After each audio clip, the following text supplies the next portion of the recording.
Hey, how's it going, guys? I'm taking these headphones off. How's it going? It me, LFB stream indeed. Hello, Basil. Hello, Barrier. Hello, Trevor. Hello, Happy Snappy Turtle. How's everyone doing today on this fine? What is today? Thursday? I have no sense of time right now. My my life is literally do schoolwork, go to bed, sometimes maybe talk to people or join a stream. That's it.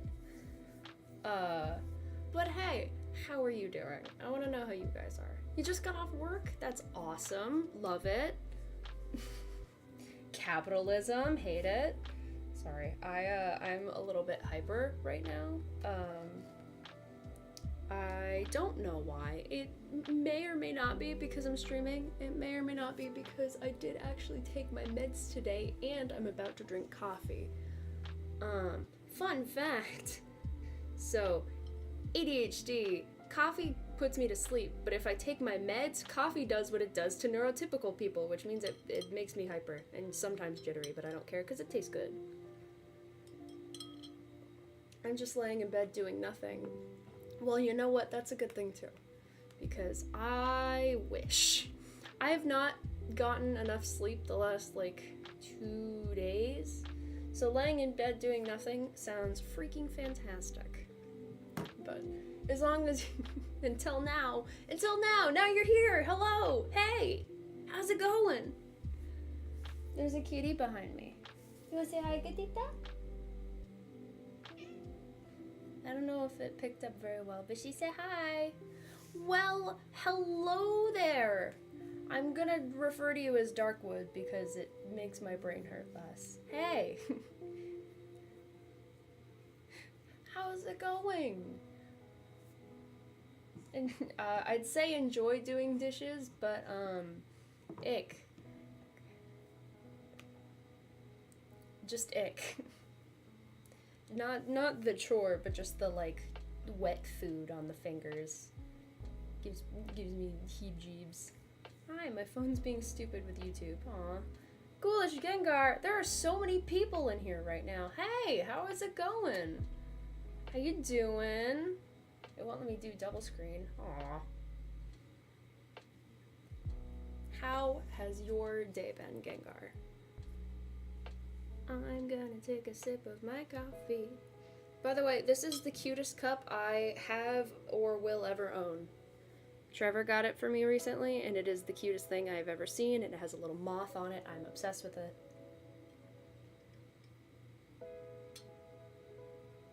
I have to go because it's being dumb, so I'll rejoin soon. That's fine. I appreciate it, though. Thank you. I'm doing good, chilling. How are you doing? I'm doing pretty good. I have coffee. I just did half of the work I have to do today before stream. I'll do the other half after because I didn't, obviously, if I was going to stream today, I didn't want to do it too late. I'm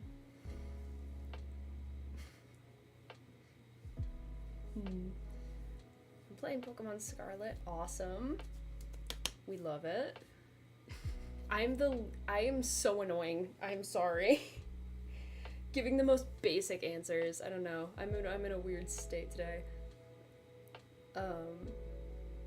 But yeah, I have coffee. I'm streaming. It's a good time. I miss you guys. When I'm not able to stream, it makes me sad. So.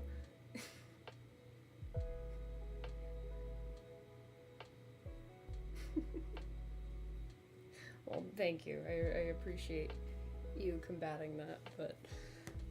Oh, are you sleepy, kitty? I love you. Yeah. Give pats. She's cuddling up with Ilya and Atla. They're giving the kitty the good snuggles. It's weird because it's so like gloomy and terrible out right now. It's like cloudy and freezing and like it can't decide whether it wants to rain or snow, so it's just kind of like occasionally like a slush flake will shoot by because it's not consistent either. Like it's a day of in-betweens. We love coffee, went on a run earlier and I'm just relaxing with the lemonade, as you should. Went on a run earlier. Imagine exercising. I did last night, technically. I did work, like schoolwork, for an obscenely long amount of time, and then I kept taking like 10-minute breaks where I would do like really intense exercises for those 10 minutes just to get all my energy out. But like, I don't run. Hate it, not a fan. But I absolutely respect you for running, because good God. I wish for snow. You know, I hate to say it, also kind of wish for snow.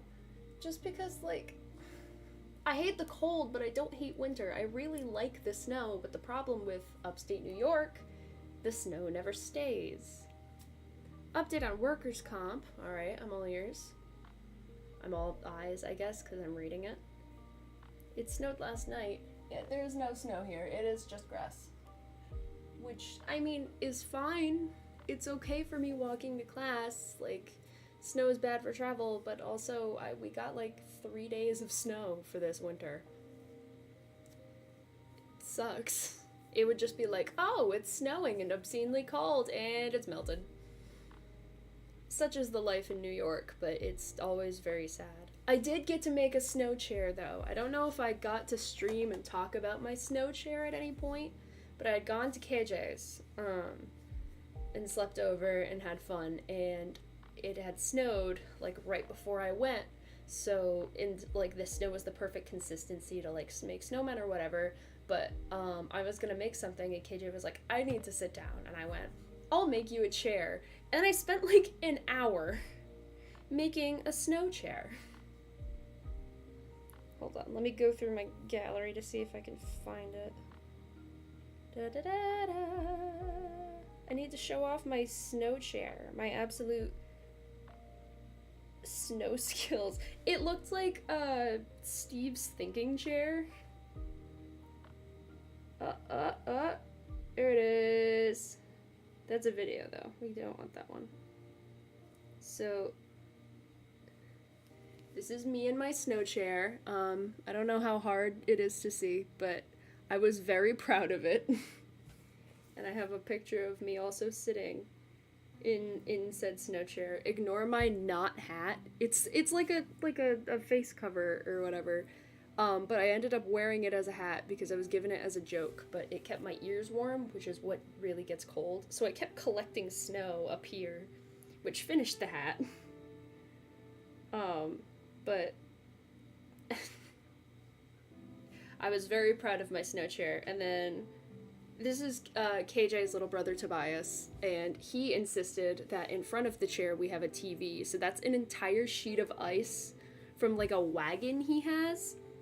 And he like flipped over the wagon and the giant sheet of ice came out, so we just encased it in snow and it made a TV. A self-making snow hat. Exactly. It's efficient. Hi, Basil. To get wages compensated, you need to be out for more than 7 days. He said that was 7 days, but I think he forgot to count the 17th because it's 8 days, so I have to call back. Oh boy.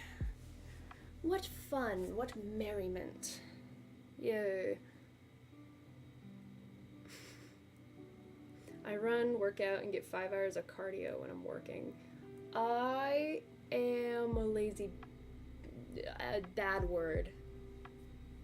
I will not claim to be cuss-free on this channel, but I try not to do it in excess. I am a lazy bish. Can I just say, I've been Hero Plays' streams a lot, Many of you will probably know Hero Plays just because he's in the community and he's live right now. The fact that because he's PG, like as like a playful insult, they call each other dough balls, I think is the cutest and most hilarious thing ever. Like, ah, I forgot this thing. I'm such a dough ball. Is so weird. I love it so much.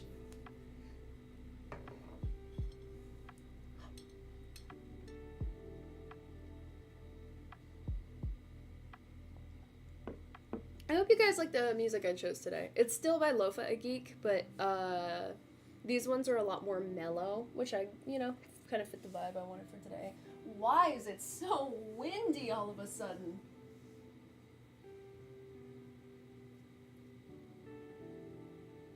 It's heckin' windy.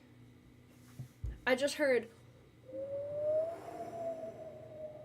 from outside as it just picked up all of a sudden, and I watched a metric shite ton of leaves just go flying. Did you hear that, Gatita? Yeah? She's looking at the window like, what? What happened? So, I want to hear something good that has happened to you guys since I streamed last, which is how long ago? Hold on, I gotta check. I don't know, it's been a while though. Shut up. Every time I open YouTube on my phone, it opens to YouTube Shorts, and it immediately opens to like a Dimension 20 like Brennan Lee Mulligan short. Almost every time, which is evil, because they know it'll keep me there. If anything is going to catch my attention, it is Brennan Lee Mulligan. National treasure. Top of morning. Oh, is my phone audio on? It is not anymore.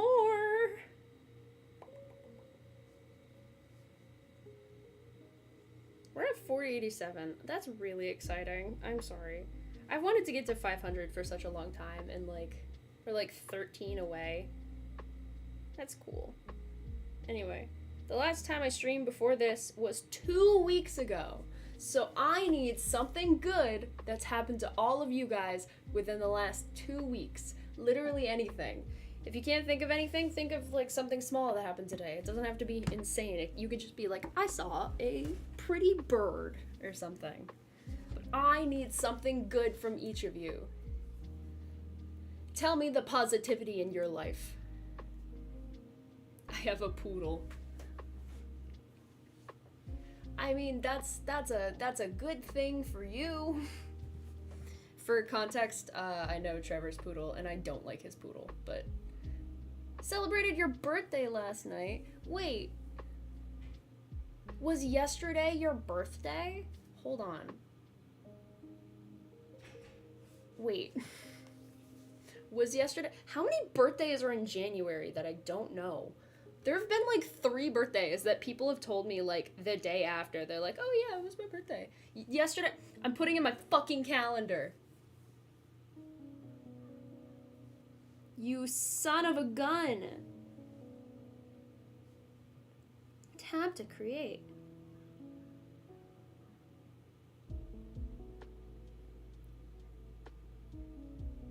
Ba-da-da-ba. All day, every year, the color needs to be like purple. There we go. We'll do that purple.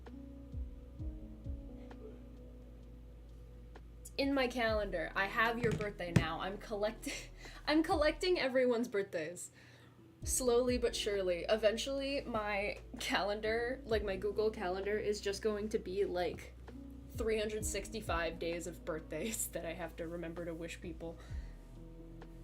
But I have like no people I know with birthdays in January, so this is fine.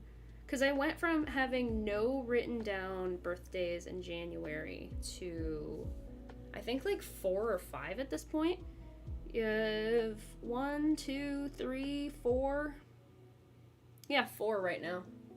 And then February 4th is my friend Amy's birthday. Poodle is literally watching the stream. Is he seriously? Is Oreo watching the stream? Screw you. Sorry. I don't. He's cute, and I can't blame the dog for acting out. But I don't like the dog. I've never found a critter I genuinely dislike. But Oreo did it. He hit the bar. Sorry to say, the worst.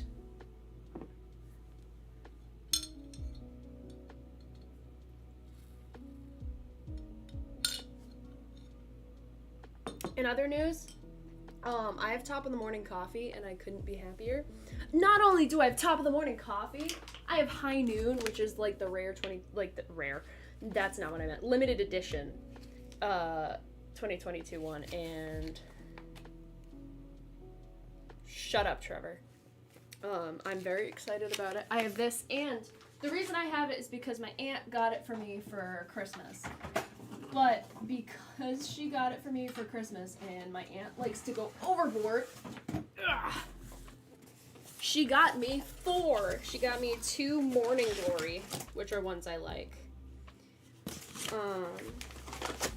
and 2 High Noons. So I opened the High Noon because the goal was to last the semester, which it probably will because I can't make coffee all the time anymore. Simply because I can't have coffee and Adderall at the same time, or else I'm gonna fucking pass away. I can have, if I have Addy in the morning, I can have coffee in the evening, which is why I'm having it now, but went out to Moe's for birthday dinner with friends. Tomorrow going to Olive Garden with my family. That's awesome. I hope you enjoyed Moe's. I've never had Moe's, but Trevor likes it, so... Trevor really likes Moe's.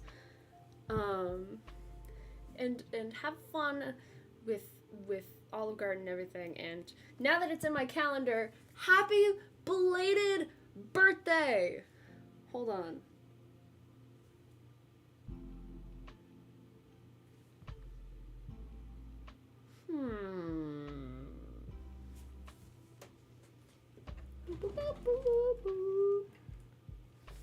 I have so many sticky notes in here. It is insane. But it's fine. We love it.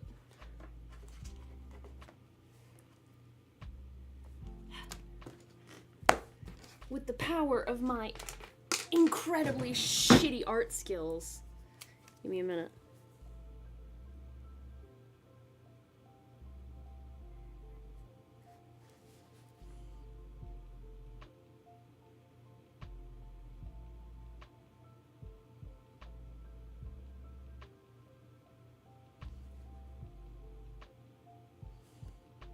Boop, boop. Please stand by. It's too late. It's already on my calendar. You can't avoid it. I will be wishing you happy birthday next year. Properly on the date I'm supposed to. Hi, Joey. How are you doing? Hope you're doing well. Hope you're having a lovely Thursday. Tell me, this is upon entry. You must tell me something good that's happened to you within the last 2 weeks, which is because that's the last time I streamed. Tell me, what is a good thing that's happened to you? Also, please stand by.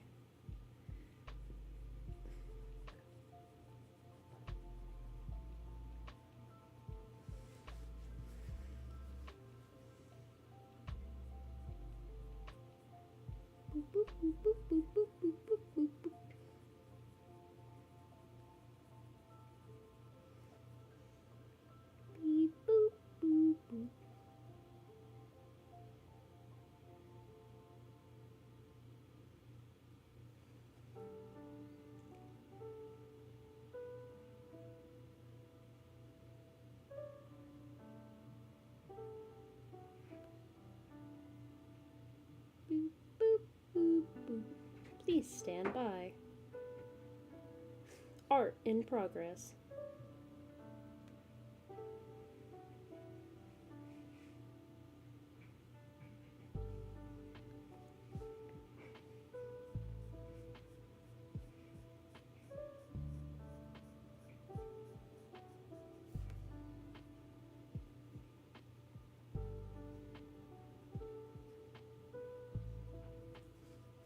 I've decided I'm not drawing 20-something candles, but I did draw 4. Happy birthday! This is my present to you. It's a tiny cake. It's a little lopsided, but we love it anyway. Happy birthday!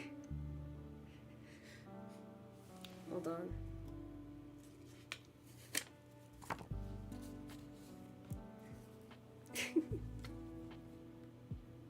I have to label it.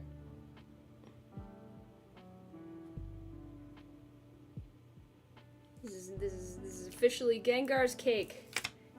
They can only have it if they have written consent for a slice. I want to put it where it's... Oh, wait, this is visible. I'm putting it right here. And hoping it doesn't fall off. There we go. You can't see it fully, but you know it's there. Happy birthday. If December 30th was in the last 2 weeks, me and my brother watched a WWE event in Tampa together. That's awesome. That's super cool. Yay. Sorry. I sound so not enthused. I am.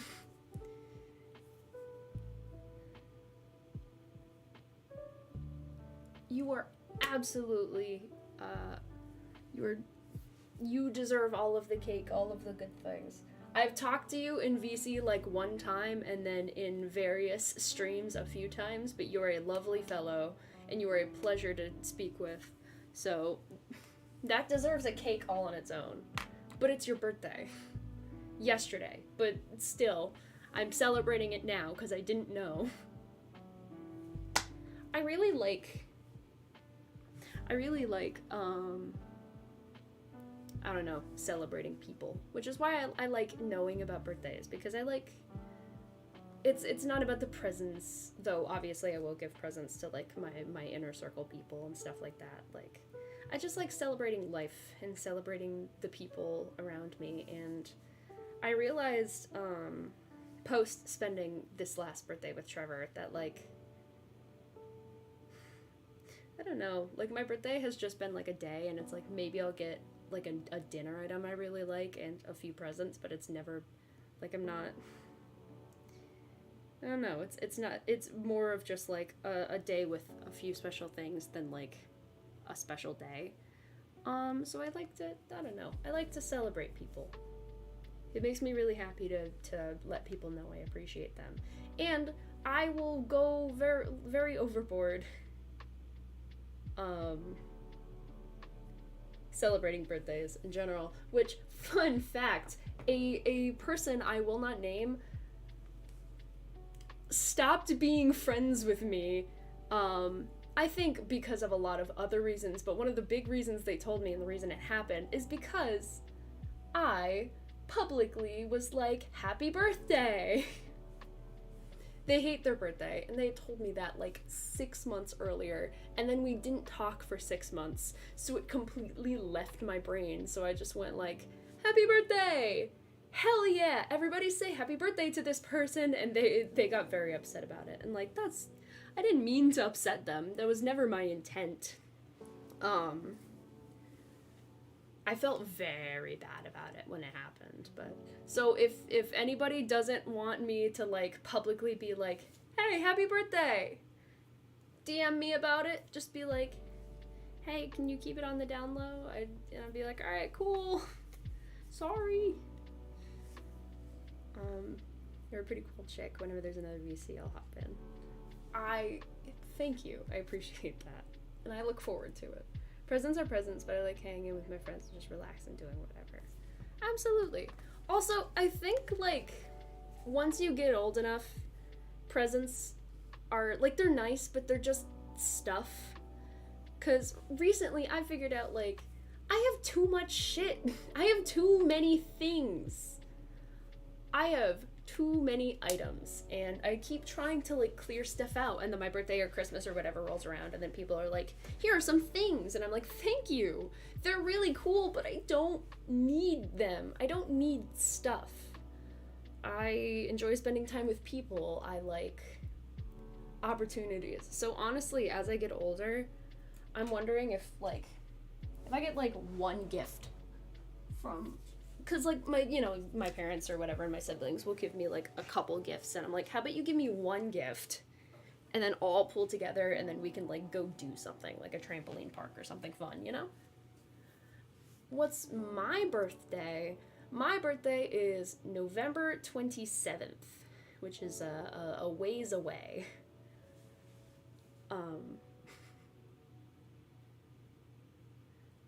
But yeah, once you get old enough, like, it's like, yeah, presents are cool. But I'm, like, finally realizing why sometimes, like, adults, quote unquote, because technically I'm an adult, but will just get really excited over, like, Trevor, shush. Like, whenever you give, like, older people presents, they really, like, oh, a new pan set to cook in the kitchen. Because when you're a little kid, it's like, oh, that's boring. Check my snap ASAP. Okay. It's 21. Ooh. Yeah, practical presents. I get it now. Because when you're a little kid, you're like, how could you enjoy getting, like, t-shirts and pans? It's like, because I need them and I don't need anything else. It's just useful now. Fucking Casey, my ex, fucking keeps texting me about, because I put a raspberry perfume I got and really, really like on my story, and he goes, I thought it was a drink, and he's like, tasty, and I was making fun of him for it, and he's like, have you tried it? And I'm like, not on purpose, but yes. I just had my second class for college algebra today. Interesting. How's it going so far?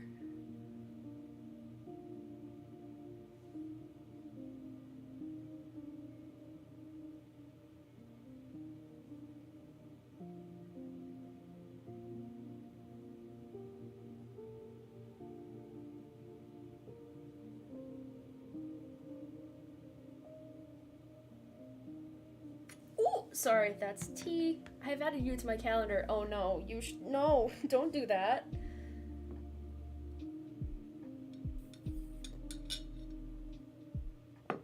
Please, no. Oh, T.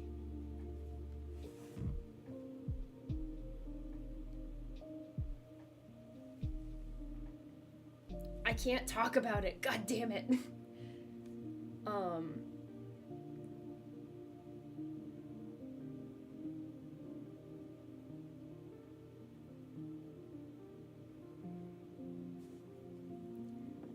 Carefully sips drink. I can.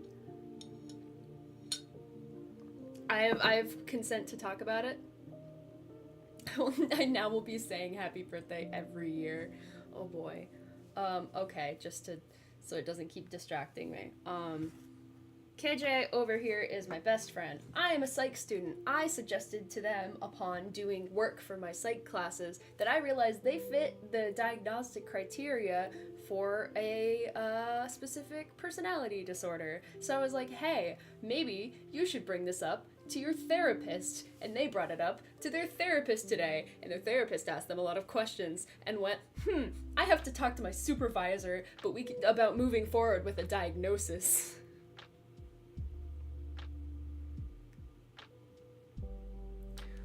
I'm not even a therapist yet, and I'm doing this shit. They do all the official stuff, but I pointed it out, so like. She congratulated you on your dedication, smartness, using yourself. Oh!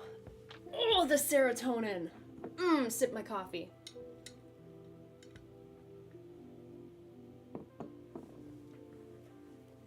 Oh, hell yeah. I've added a mental note to my B-Day vault. Oh boy. Training. Exactly. What do you mean, supervisor? Damn, alright. That's not that far away. That's also like the day before my last day of class in J-term. So that's interesting.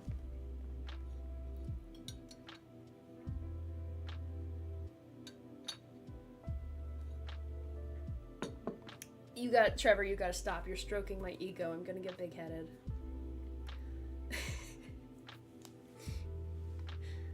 You better...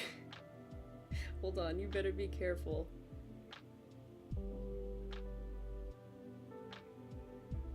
I might...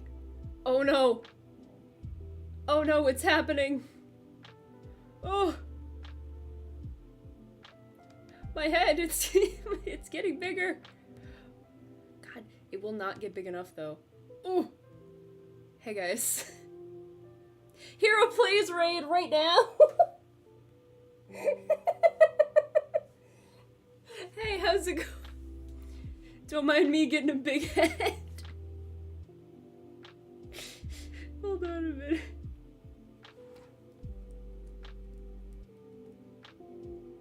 Here we go, we're good. Whoops, didn't mean to do that. Peekaboo, there we go. Hello, welcome in. Alright, who came in with the raid? Welcome in, Epic Octocycle. Welcome in Cactus Cat Kyle. Welcome in Red Yoshi. Welcome in S1, I will refer to you as. Welcome in Zentama. Welcome in the lovely Donut. Welcome in Hypersonic.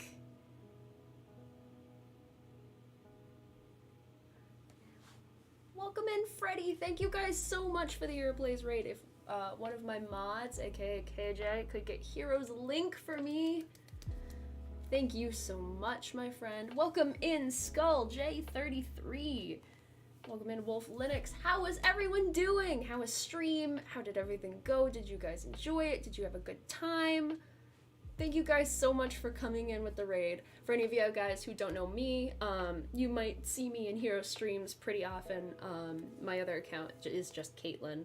But here I am, lovely Fire Bouquet. I try to stream every Saturday. I'm streaming right now to make up for the fact that I didn't stream last weekend. And also just sometimes I throw streams in the middle of the week if I can. But I'll stream a lot like this. I refer to them as vibe streams where I just talk to chat, we engage, we have fun. Sometimes I'll sing, do silly things, stuff like that. Other times I'll play video games. I like to play a lot of Sonic games. I'll do Minecraft with viewers, Java. I will play all sorts of indie games, random stuff, multiplayer, and I want to do more stuff with viewers. I'm slowly working my way into that. If any of that sounds like something you'd enjoy, maybe you'd like to subscribe and join the Bouquet. If not, totally fine. I appreciate you guys so much. And thank you, Hero, the man, the myth, the legend, the stinkiest of specimens. Thank you so much for the raid. I really, really appreciate it. How'd everything go? Welcome in Tin Hydro Sheep. Look at all you lovely people in here. You are all incredible.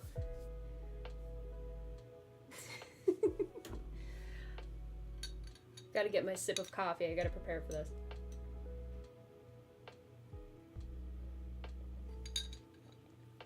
How did the rest of stream go? I need to know. Katita, you wanna say hi to everybody from the raid? My kitty is back here for anyone who's an animal lover. Hi, babies. Yeah. Give pets. Oh, big stretch. I love you. The stream was quite fun. I'm glad it was fun. How goes the stream? It's going great so far. Just popped in, chatting. Everyone who's come in, I have asked, what is something good that has happened to you guys within the last 2 weeks? Juanita Macamica. I want to know. I want each of you guys, if you can, think of something good that's happened within the last 2 weeks, even if it was like, I saw a cool bird. I feel bad now for missing Hero's stream. I'm sure Hero doesn't mind, I assure you.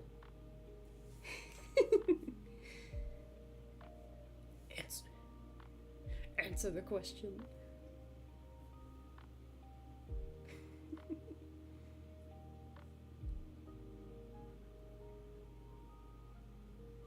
Oh boy. everyone must say something positive has happened. Something good in the last 2 weeks. A chocolate donut yesterday. You ate one of Donut's brethren! How could you? That is delicious, and I hope you enjoyed that donut. That is a very positive thing. Sorry, I'm enjoying my coffee immensely.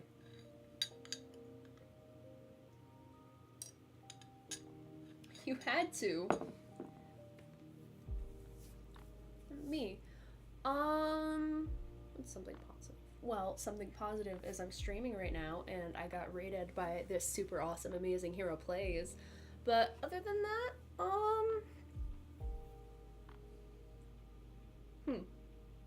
recently I got to make, hold on.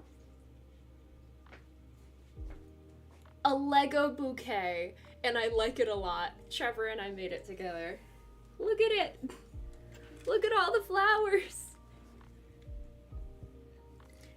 And a lot of pieces are like definitely from other Lego builds where they just reused the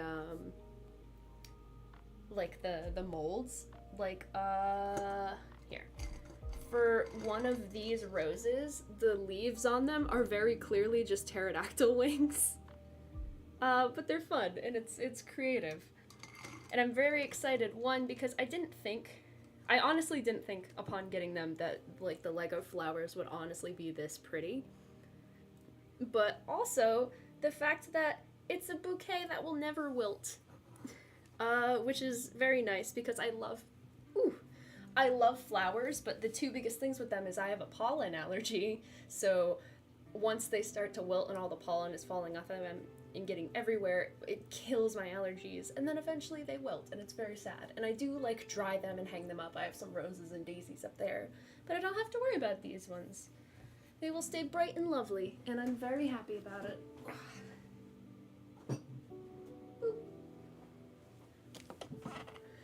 So good. I'm very excited. Is that Lego? Damn, it's sick. Yeah, I'm very excited about it. Hero, when the check mark coming. Looks good. I like your cat. Thank you. She's very full of herself, especially since she keeps getting spoiled, so she always tries to eat my plants, which is another reason I'm very excited that I have the Lego ones, because they're plastic, but they're thick enough plastic she won't try to chew it because she chews really, really thin plastic, and she will eat any plant that is within her reach. She has shattered vases before because I've left, and she's managed to get up to where I keep flowers and knock them down while trying to eat them. Which also, a lot of flowers are toxic to her. You're stupid. So she won't eat these ones. It's great, it's a good time. But she's spoiled right now because she looks like she meows a lot. You were correct, she absolutely does. Non-stop. So Caitlin, you asked about the best thing happening in the past 2 weeks. That is correct. What is the best thing that happens? What is a positive thing that has happened to you within the last 2 weeks? Anyway, continuing what I'm saying. She's spoiled right now. Don't mind me grabbing it up here. It's out of her reach. Trevor got her cat grass, so she can munch on that, and I've been giving her clippings. And it doesn't last that long, so it's not like it's a long-term plant or anything, so I can just give it to her. But she goes crazy over it. Do you want to munch? She's so excited. She's a very happy, very spoiled kitty.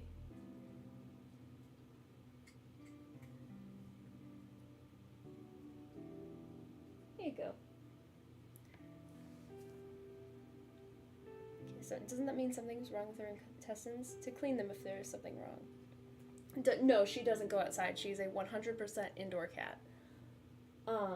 She actually, the one time I tried to like introduce her to outside with like a harness and a leash, she hated it and screamed at me until I took her back inside. But also, I adopted her. She's a rescue kitty. So, excuse me, can I take this back now? Thank you. I think she was probably outside for a while. Whoa! Whoa! Hey Caitlin, this is for some snacks. I want you to tell me a healthy snack that you have had every day for a week. Challenge accepted. I'm gonna head out for now. I hope you have an epic rest of the stream. Don't forget to like and sub, guys. Thank you so much, Hero. Save your money.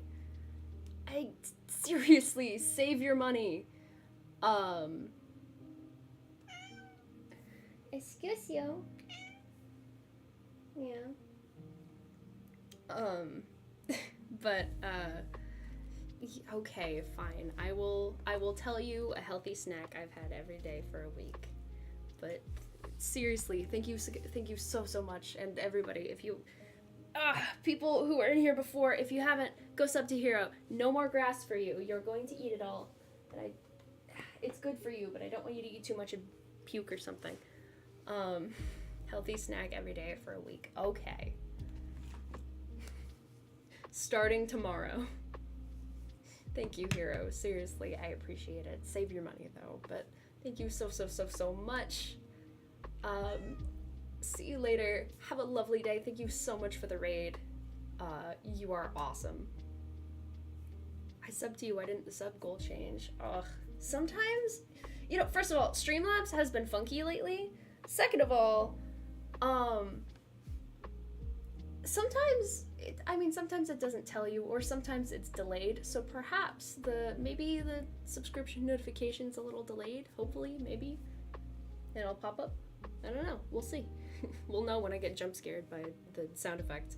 But thank you so much for subscribing. I really appreciate it.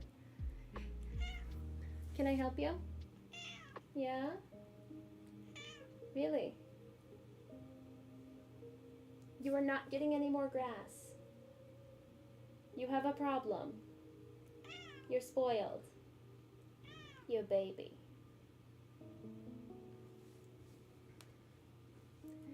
The best thing that happened in the past 2 weeks is that before Christmas, my only in-real friend moved school, and when I came back a few days into the term, I made quite a few new friends.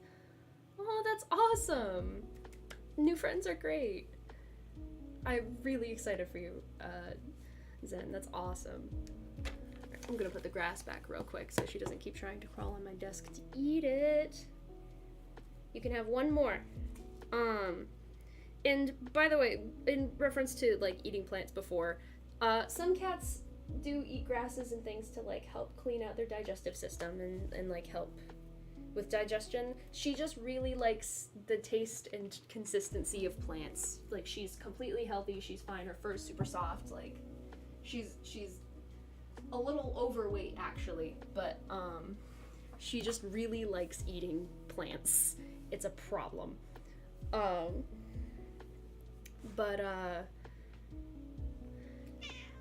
Yeah.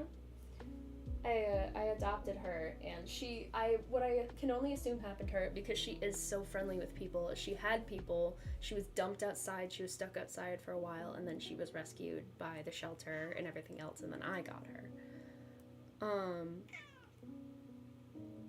During summer, Percy goes feral for grass.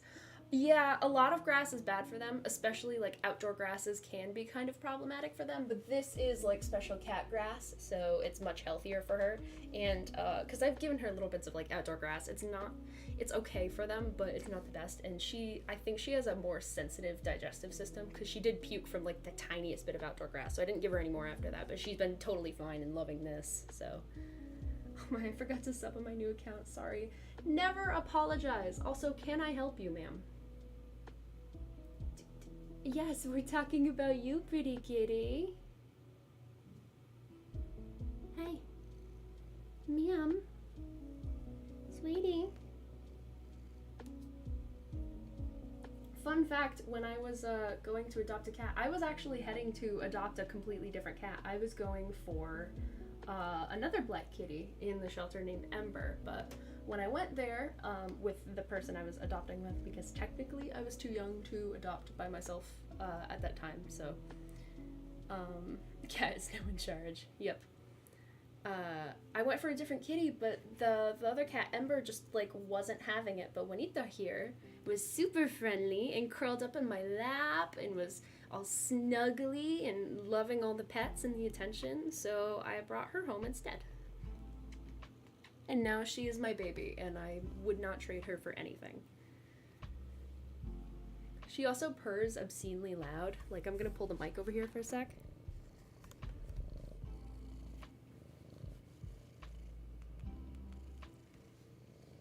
You say hi to everybody?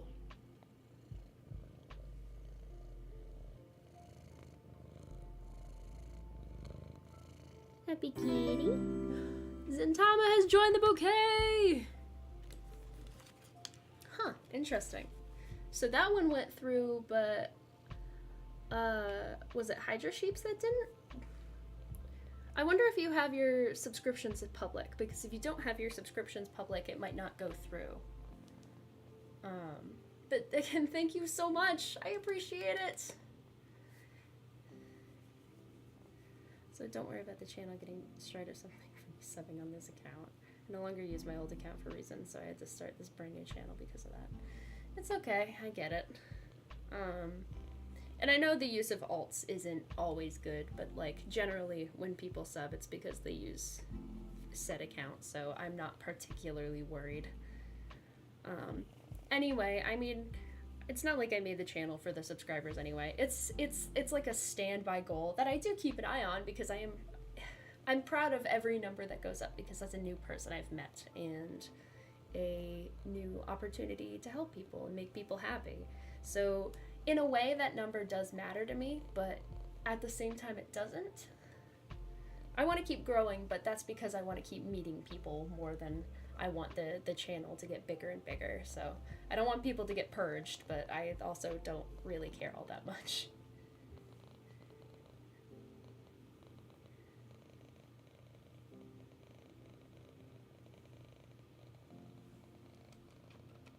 Say hi, everybody. Say hello. I am Juanita, and I am very cute. And whoever named me was weird because my name is Juanita, but it's with a W. Ooh, that bot is dangerous. Ooh, there we go. Hey, you wanna get back on the bed? Go on.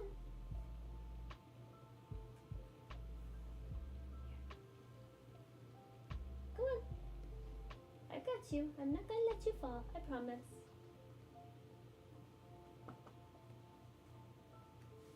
Wow, good kitty. Good job.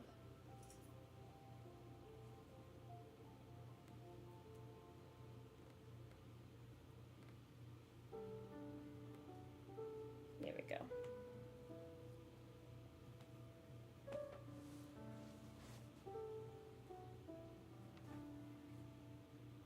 Did I draw the little bird in the corner? I did not. I'm not that talented. My art is not that good. But this is, if you want to be technical, the Squishable brand Plague Doctor and Plague Nurse is, like, she's the Plague Nurse. There's also, I have an Ilya on here. Hold on. I think I can turn him. Do I have Ilya on here? I don't have him on here anymore. I do have Ilya though. The Squishable brand like Plague Doctor, Plague Nurse plushies, but throughout the course of my channel, they're not just that. That is Atla, and so is this. This is Atla. This is Ilya. They are my babies. I love them. They're big and squishy and huggable, and their lanterns glow in the dark, which is really cool. But you'll notice in all of my thumbnails, especially my like vibe stream thumbnails, it'll be these two doing stuff if you go through them at all. And I guess they've just kind of acquired their own personalities. So they're dating, they are together, they are in love. I have Sigil too, but they were specifically asking about Ilya and Atla, so I'll talk about them right now. But I don't know, they've just gained their own personalities throughout a lot of my thumbnails, because I take a lot of joy in making my thumbnails, like, I don't know, fun and interesting, I guess. But this is Ilya, or this is Atla, sorry, I pointed to the wrong one because I was looking at the camera. This is Atla. Short for Atlas. It's not that much shorter. It's like how Ferb is short for Ferbs, which is a canon thing, by the way. Where can you buy? Actually, if you go to the Squishables website, if you look up Squishable, like Squish and Able, but one word, Plague, Doctor, and Nurse, they will be the first thing to pop up. But this is Atlas. She prefers tea. Her favorite flowers are peonies. She also likes lilies.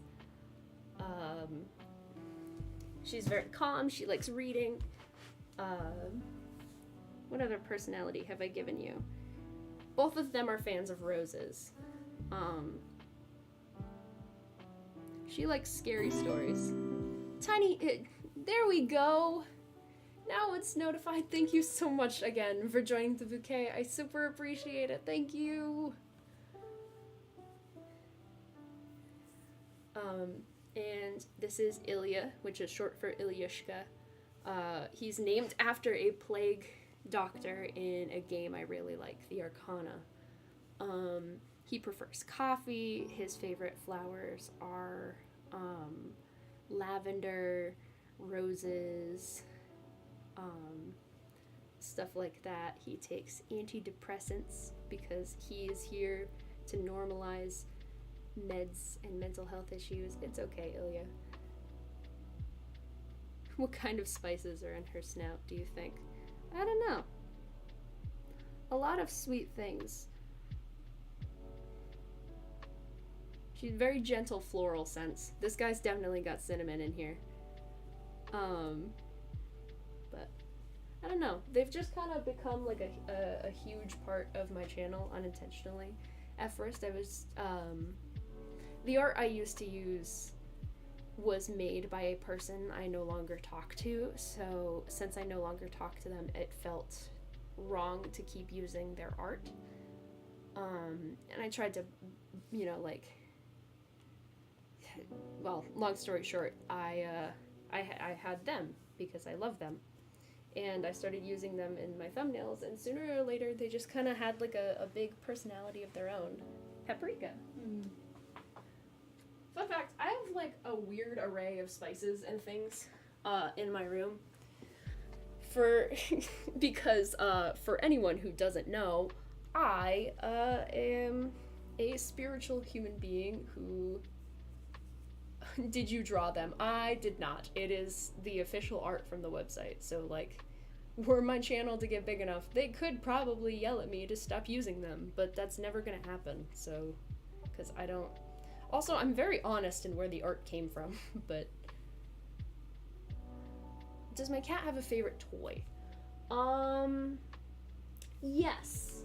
Her favorite toys are... Sorry, ADHD brain, very distractible. Her favorite toys are, I refer to them as grandma mice because my mother gave them all to her. There's a bunch of them. They're just little catnip mice. They're one of the only actual cat toys she'll play with. You can get her the little spinny ball ones, you can get her like tinkly things, you can get her whatever.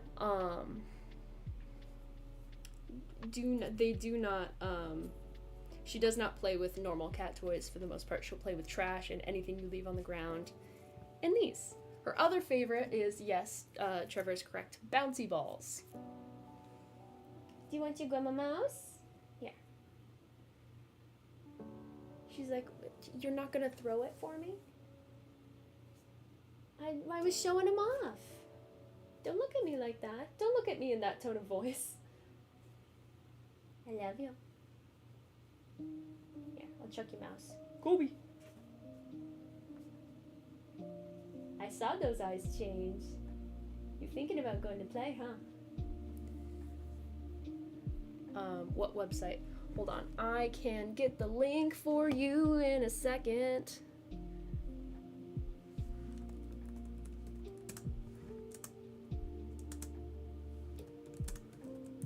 Here. I can just send the link.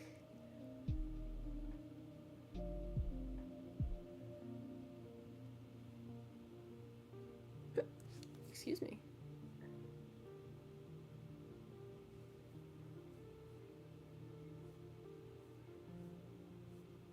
Boop, boop, boop, boop.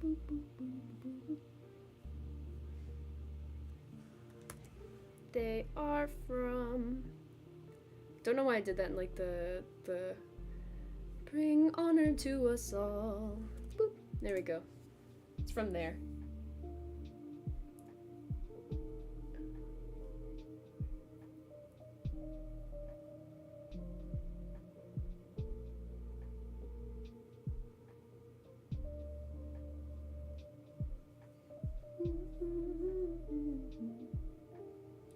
I see a little chat over here that hasn't popped up down there yet. And it's bothering me. Hold on. There we go. Can I make a subreddit for you?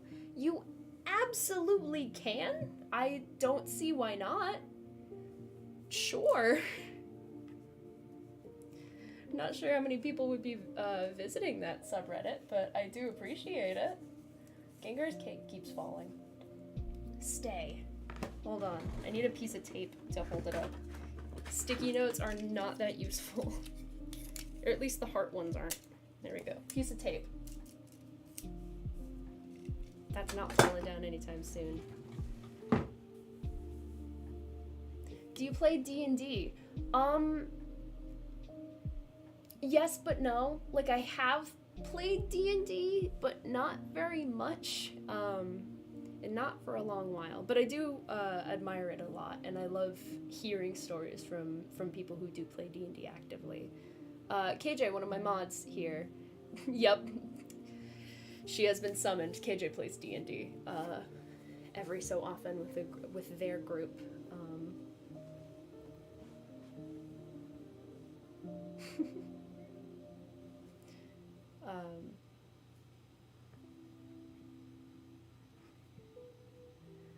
I like hearing stories from people who play D&D, because it's just like... D&D is like a choose-your-own-adventure book. Because think about it, what are you doing when you're reading? You're just looking at a remix of letters and hallucinating. And in that same regard, that's a lot of what D&D is, except it's like a choose-your-own-adventure. It's just you're making decisions and hallucinating as people describe it. And it's really cool because people who are in like active Dungeons and Dragons groups, when they think back on the memory of a session, they don't think of like a group of people sitting around a table, like talking about an event. They remember the event as if like from the point of view of their character or looking at their character. Like, my rogue is surrounded by this many people and we're in this specific place, and they see it rather than see everybody around the table. And that's a really unique bit of D&D in how it works and how it works with your brain. There now is r/lovely fire bouquet. Well, that's really cool. Now I gotta go visit that. Ugh, you know what? It'll never happen, but the true dream is to, like, you know, I watched a YouTuber I like, Grizzy. He put out a video recently of him looking at his own subreddit, and there's like a bunch of fan art and cool stuff on there, and like he was explaining how much he loves fan art, and I feel the same way. Like, I think fan art or art of anything is really cool. So like, theoretically one day, even though it would literally never happen, if I got like a couple thousand subs or something and got fan art in like a subreddit, that would be the coolest thing ever. Not that I ever want to encourage people to like just do that, because obviously there are some creators who will be like, yeah, make art for me, do it, I'm not paying you, but do it. And that's not cool. But like, if anybody was ever inspired, I don't know, it's cool. We got one of 3 now. Interesting.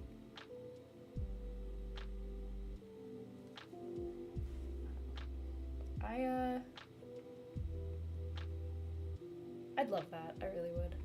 But, you know, tis a distant dream, born from the days where I would watch YouTubers who have been discovered to be not good people now, like Sky Does Minecraft, stuff like that, and have my wee little dreams of being a big time YouTuber instead of having a, not to say that being a YouTuber isn't a job, because it's a lot of work, even if it is just playing video games, but you know what I mean, like instead of having a real job, I get to play video games all day, woo!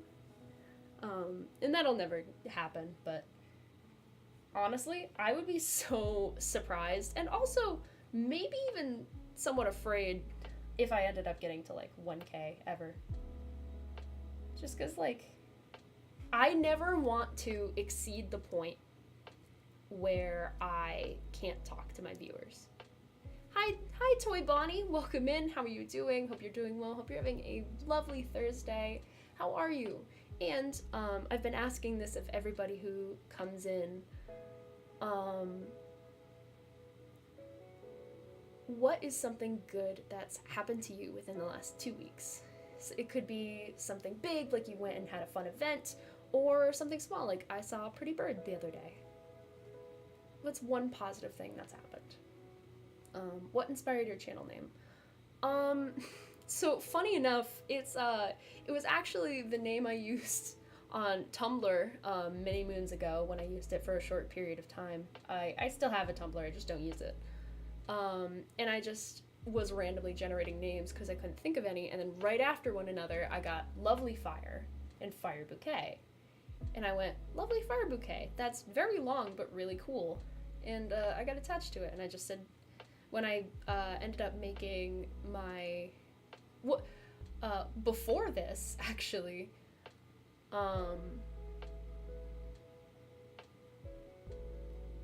before YouTube, I had a thing called Spoon. Sorry, I got distracted because I will answer your chat in a second. Before YouTube, I had this little app called Spoon, and Spoon is a type of streaming app where it's podcasty, like you can just set a random images in the background, you get chat, but you just talk. So I'd go in there, I'd talk to people, I'd sing. It was like a beta version of the Vibe streams here. And then sooner or later, I had enough people that and I'd ask them, like, would you want me to move to YouTube or something? Would you like to see camera, stuff like that? And a bunch of people said yes, so I did. But I was Lovely Fire Bouquet there too, and here. What's your Reddit username so I can make you mod? I have to check that, actually, because I don't ever use Reddit. Give me a moment. I'm not signed in this tab, do I? I have 3 different Chromes. Oh, I am. By the way, my Reddit name, surprise, surprise, also Lovely Fire Bouquet.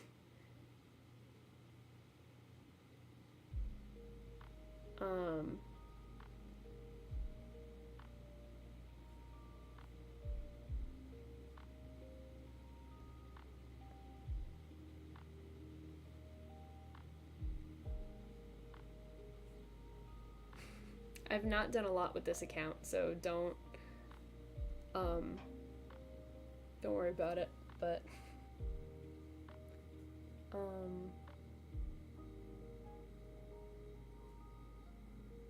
sorry, my brain keeps malfunctioning, like it's just like dropping out, giving up, cease. But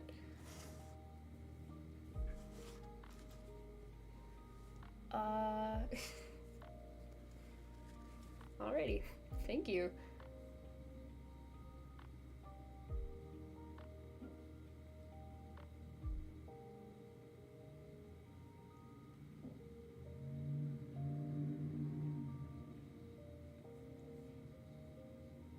Boop.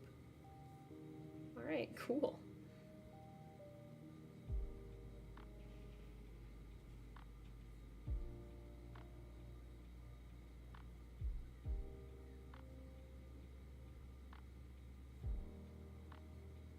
I'm not a Reddit person, so I'll check it from time to time for sure, but I don't know how active I will be on my own subreddit. I've never been a huge Reddit person other than when I have occasional questions on the internet, because more often Reddit has better answers than Google does. Like, if you Google a question, it's just faster and easier to put Reddit at the end of your search to pop up like whatever subreddit it's on. It's awesome. The internet is full of so much information, and so much of it is condensed into Reddit posts. Ace Trainer Al, you stinky man. What do you mean, noob? Oh, the gold command is there?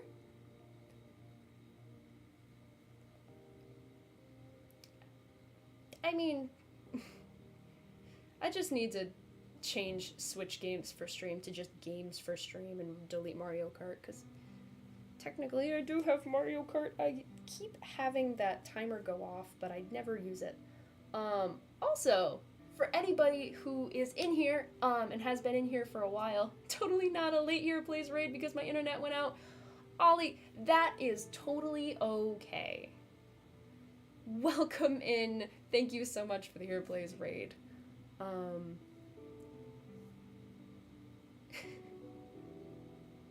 Whoa, chat just exploded. Check Discord at leisure. Okie dokie.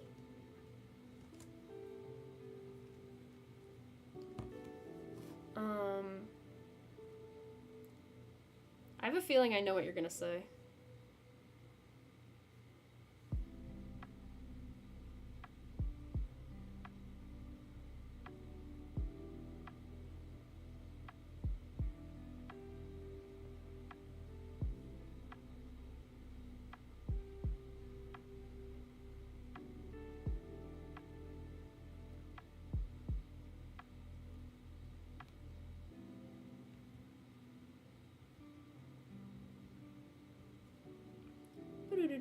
I've replied. Alan. I'm earliest from the raid, totally. Absolutely. Caitlin sucks at Mario Kart, same as Mario Party.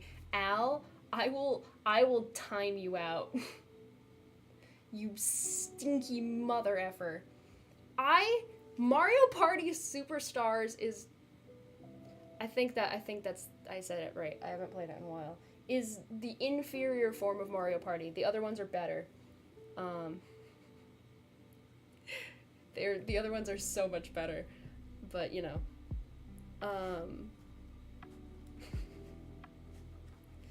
oh boy.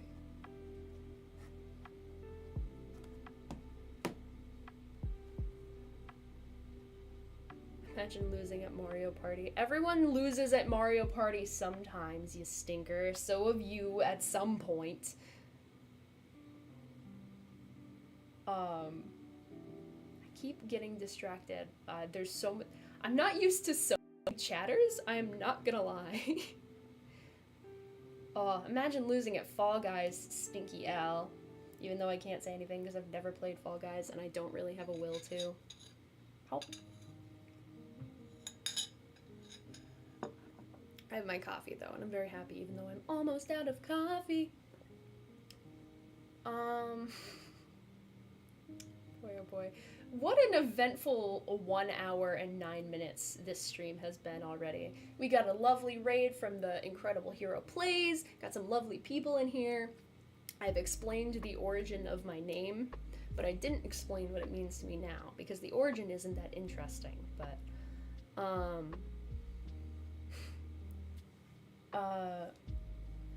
I have a subreddit now, apparently. That's a thing.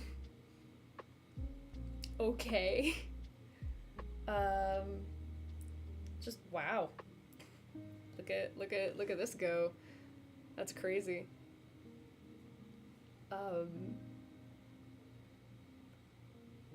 But yeah, you know what? I'll explain, because I explained where Lovely Fire Bouquet came from, and it's not very interesting. It was just like a generator for Tumblr names that I couldn't pick one.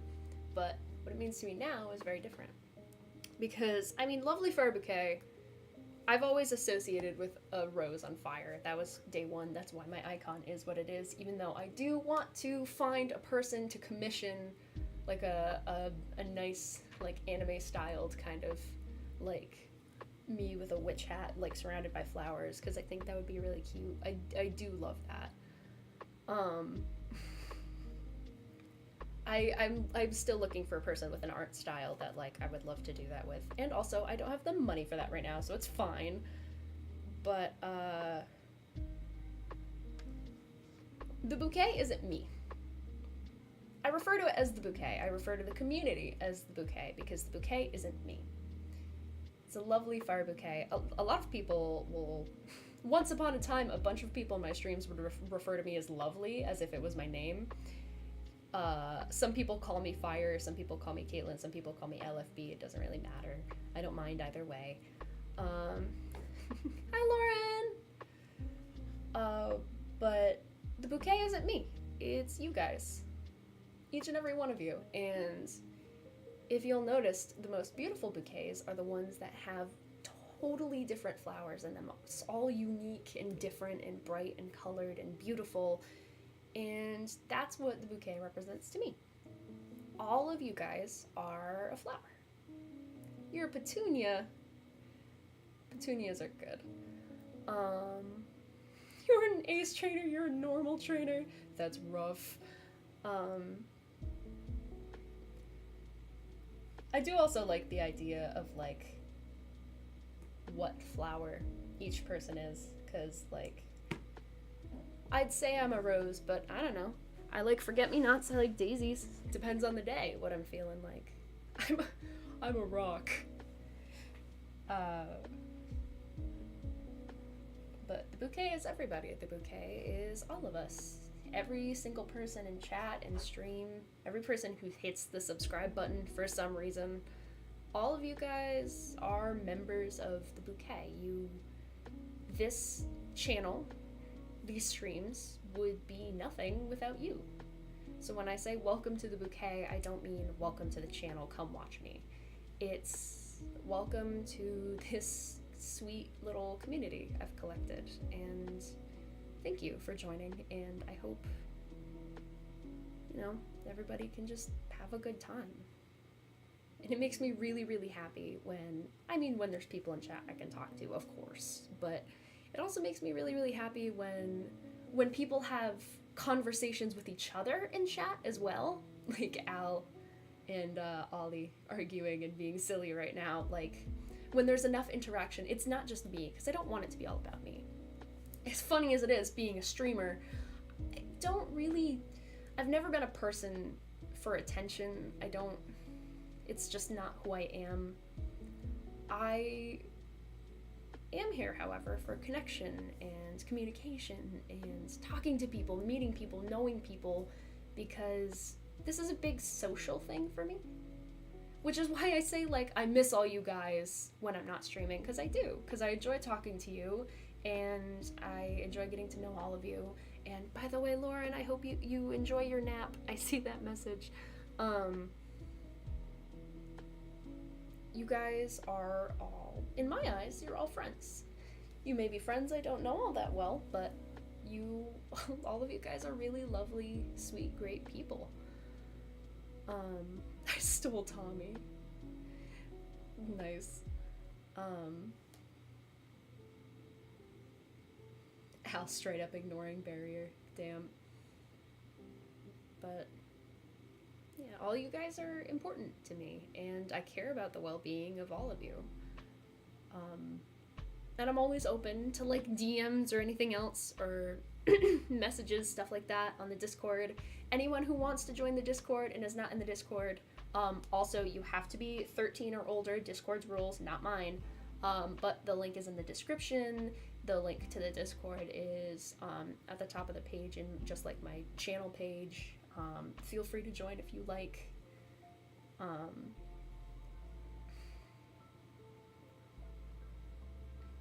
It's okay, Al. I also barely use Reddit. But yeah, I'm not wearing my ring. Maybe that's why I'm so scatterbrained. So it was over there because I'd, like, washed my hands after doing something, so I left my ring in here. But, it's just a huge, important social thing to me. This whole channel, all of it. And, yeah, go for it, Barrier. Do as you will. How dare. I had to wash my hands. We need to play Phasma soon. I don't speak normal, trainer. There's so much scrapping going down. Gatita, you see this shit? No, she doesn't. She's sleeping.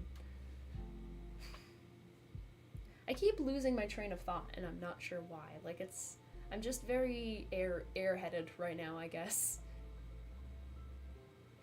I'm waiting for some people to have free time. You too can play alone. You can play Phasmo. It just won't be as entertaining as, like, 4 people. It's still fine.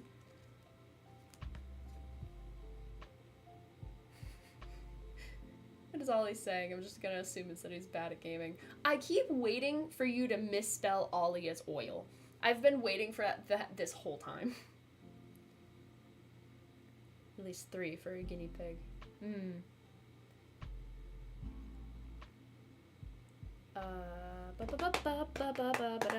My brain keeps farting, gosh dang it.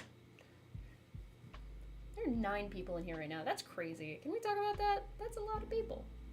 It was 10 people like a millisecond ago, but as I went to say it, it turned to 9, which again is fine, whatever. People can lurk, people do things. I remember what I was gonna say earlier. There's a loyalty system. I'm sorry, but if any of you use exclamation point points, you can see how many, I think, petals it is. And you can go to the store page, which I think if you use exclamation point store, will pop up. You can go and use redeems. There's a couple, I want to add more, I just need to think about more to add, stuff like that. But there's hydrate, and if you use hydrate,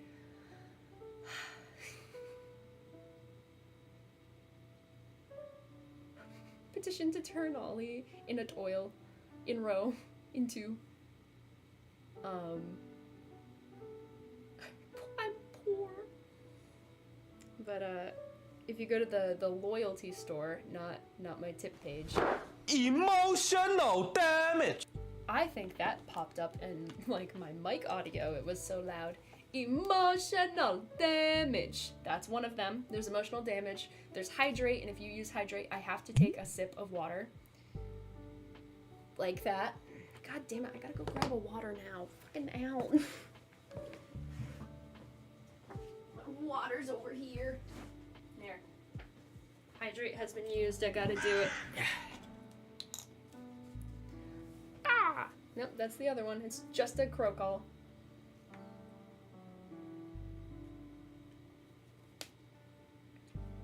I have hydrated.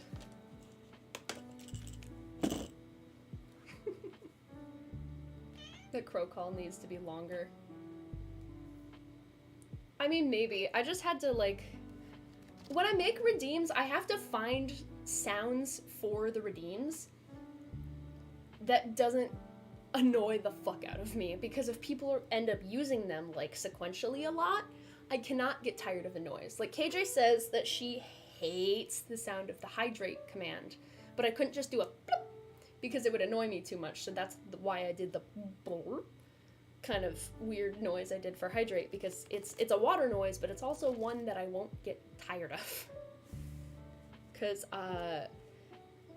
certain noises will drive me insane, so if it was longer, I might also go insane.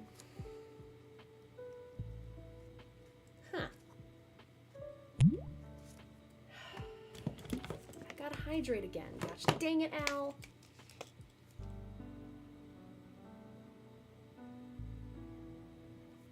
Ooh, Ollie getting, Emotional damage! emotional damage. Al using all his points right now. And I think you get points for, like, depending on how active you are in chat. Yeah, it depends on how active you are in chat, whether you're just lurking or talking. Subscribe will give you some, donating gives you a little, stuff like that. I still can't understand Ollie. Gonna assume it's more bad gamer stuff.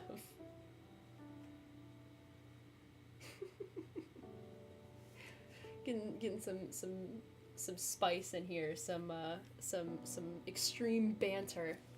What do you think about this?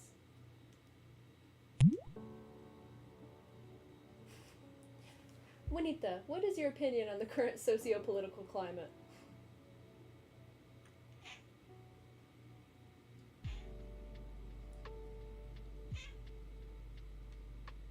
Mm-hmm. Okay. You know, I really agree. Is there any closing statements you'd like to make, ma'am?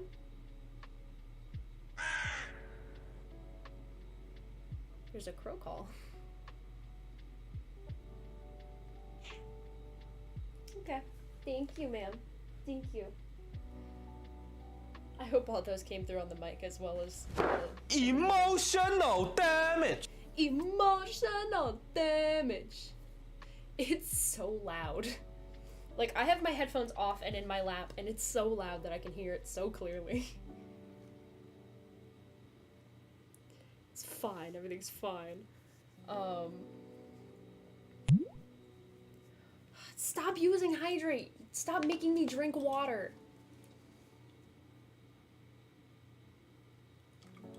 These water bottles are really not good. What is your opinion on the Earth having 54 radiuses and Moon having blah, blah, blah, blah, blah. I missed a hydrate. I missed one too? Ugh.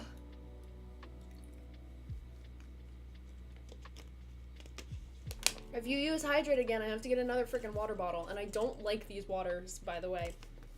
They're pure aqua and they're not that good. Like, you know, some waters are fine, and then some of them seem like they taste like the plastic they're in. This one is like one of the plasticky ones, but the faster. Emotional damage. God damn it, Al. Water is overrated. Water is good when you're thirsty. Food is overrated. It is not. I can't really say much about that though, because stop, Al, you're breaking my ears. I can't say too much about that simply because I went like 2 days and I only ate one meal, which is why Hero donated $10 and told me to eat a healthy snack every day because I think he's concerned. God dang it. Ow! Ugh. You piece of baloney. I don't have any more in the fridge. I have this one. This is the last cold one. I have to put more in the fridge later. What do you think? Yeah. Al is a dough ball, huh? Yeah. She said, Al! Punch Al. Do it. That one was for you, Al. Emotional damage. Mother... I'm gonna mute the alert box, I swear to God.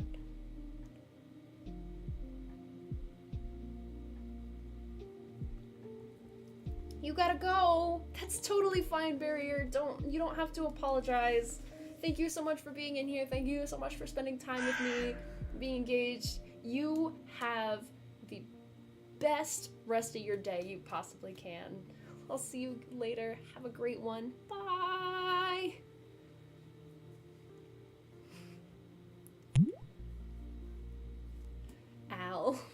Al, I'm going to block you from being able to use redeems, I swear.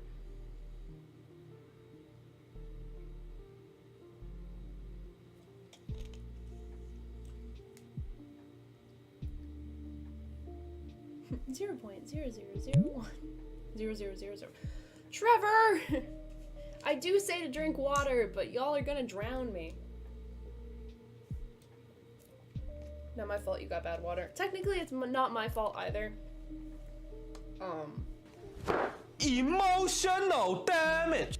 Al, I beg of you. Let me do something real quick, actually.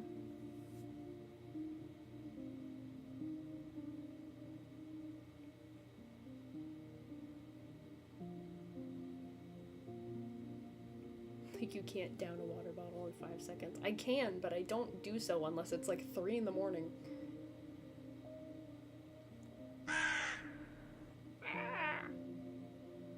Damn it.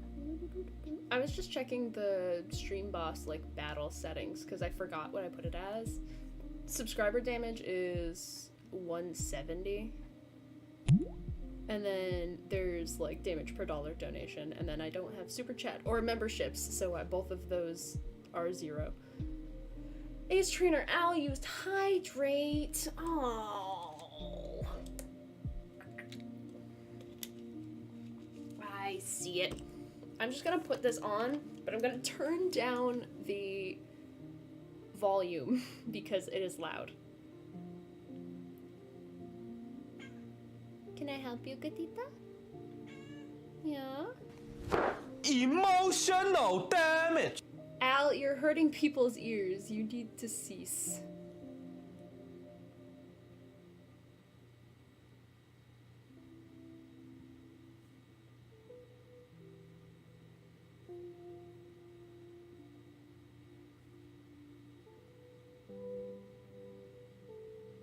Volume. We're turning Cloudbot Store down.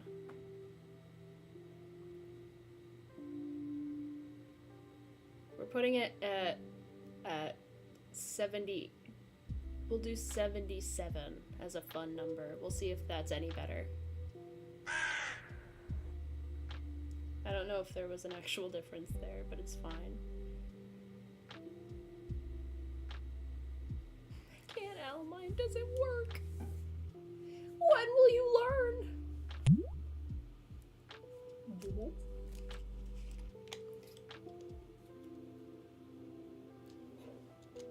I need more sound effects.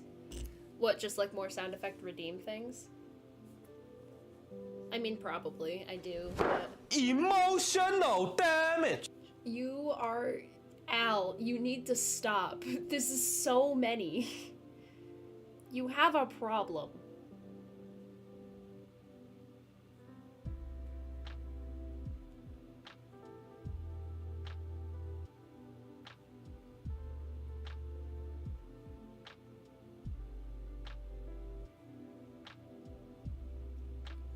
Still, you have done all of the rest of them, pretty much, except for a couple from Trevor, I think.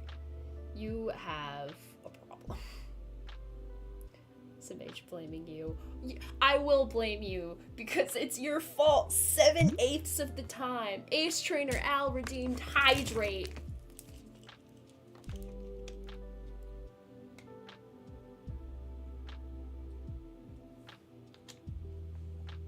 If you can take Al's points, I can, but I'm not gonna do that because he earned them. I'm drinking a little bit of coffee. I need to balance out all this water.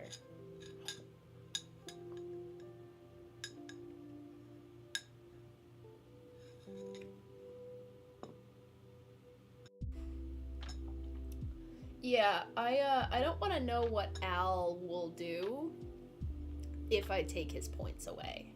So I choose life.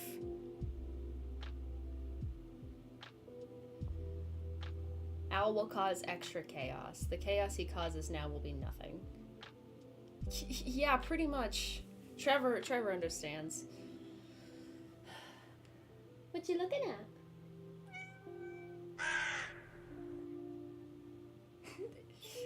That's one way to get my attention. What you looking at? Yeah? What else? Do you like the nice new comforter? It's green. It's green and white and dark green, so... Ooh. Can someone time me out? I want to time out. Why? We probably could, but why? Okay. I'm gonna do something real quick, cause it's on my mind. Beep, boop.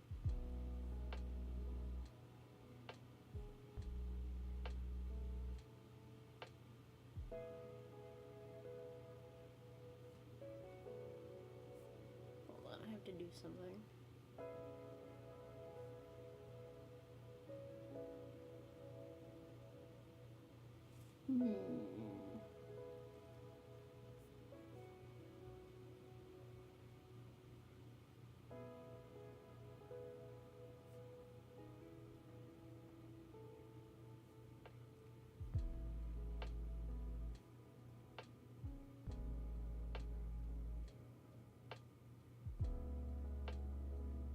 new message. Why? Who? The fucking audacity of this bitch. No. I'm not opening your message, Trevor. Go fuck yourself.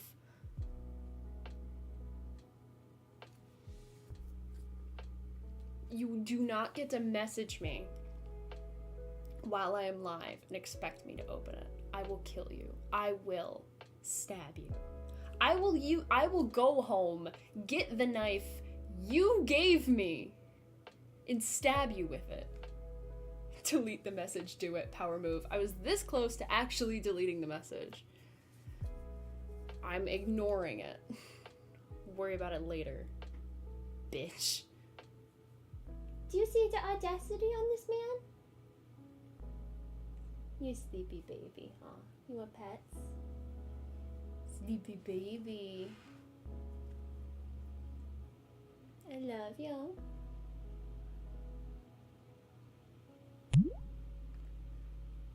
Son of gun.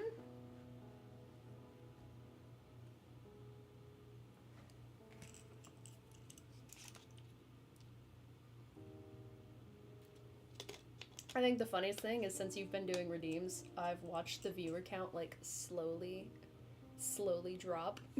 Everybody getting fed up and leaving. Emotional damage. Trevor? I'm about to kick somebody's ass.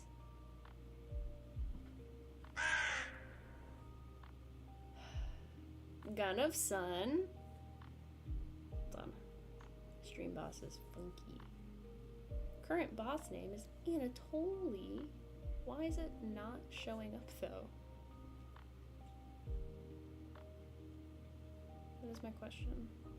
Stream boss should be... There it is. What the heck was that? It was just like loading forever. You're gonna walk all the way to do it. Yup.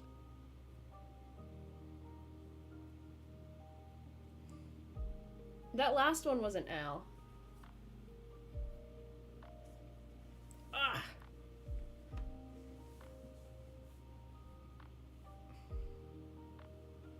Maybe it was, I don't know. I think I'm going insane. There's too many there's too many redeems in my brain currently. Tommy is cooler than Al. Tommy's cooler than everyone. Tommy's cooler than me. You know who Tommy isn't cooler than? I think they're perfectly tied. Hero and Tommy are in a constant battle of who's cooler. And neither will ever win. It's an unstoppable force versus an immovable object. They're just gonna be stuck there fighting forever.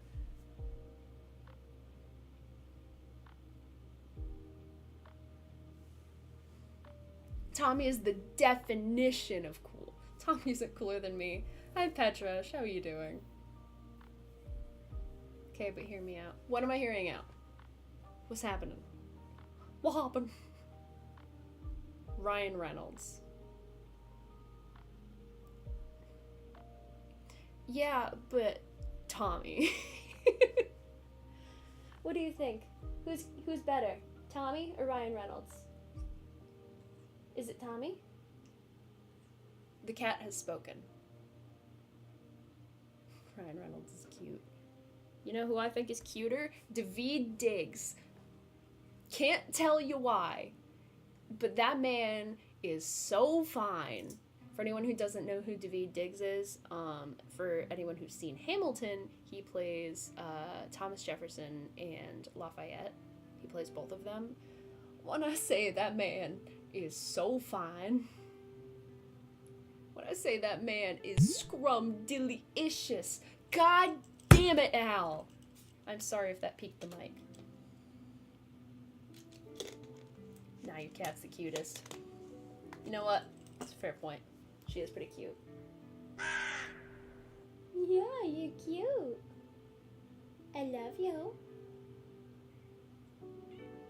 Yeah. Do you love your mamas? You better. High five. Come on. You give me a paw. She says no. You clipped my nails the other day. I'm mad at you still.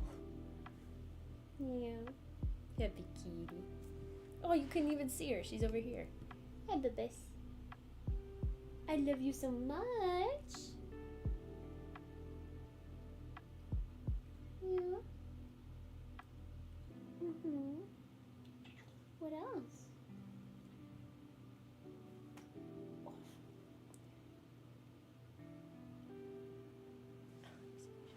Aw. The poodle's trying to eat Garland. Stop the poodle! Kitty cat indeed. She's a pretty kitty. Gatita bonita.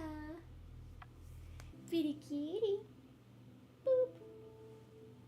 Oh, head scratches. Happy head scratches. You can't see her because she's a void, but I promise she's here. If she opens her eyes, you can see them.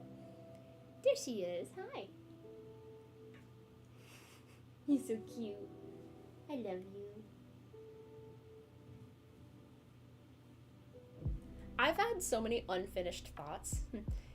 Hero is lame. Rip. Anyway, gotta go see ya. Alright, bye Ollie. Thank you for coming in. Thank you for hanging out. Have a fantastic rest of your day. My cat is best. Everybody's cat is the best to them, and that is fine. Gatita is my baby, and you have your kitty as well, so. Cats are great.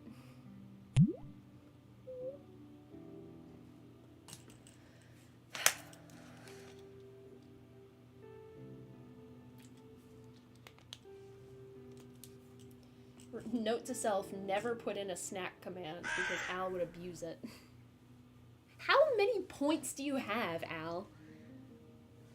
You've...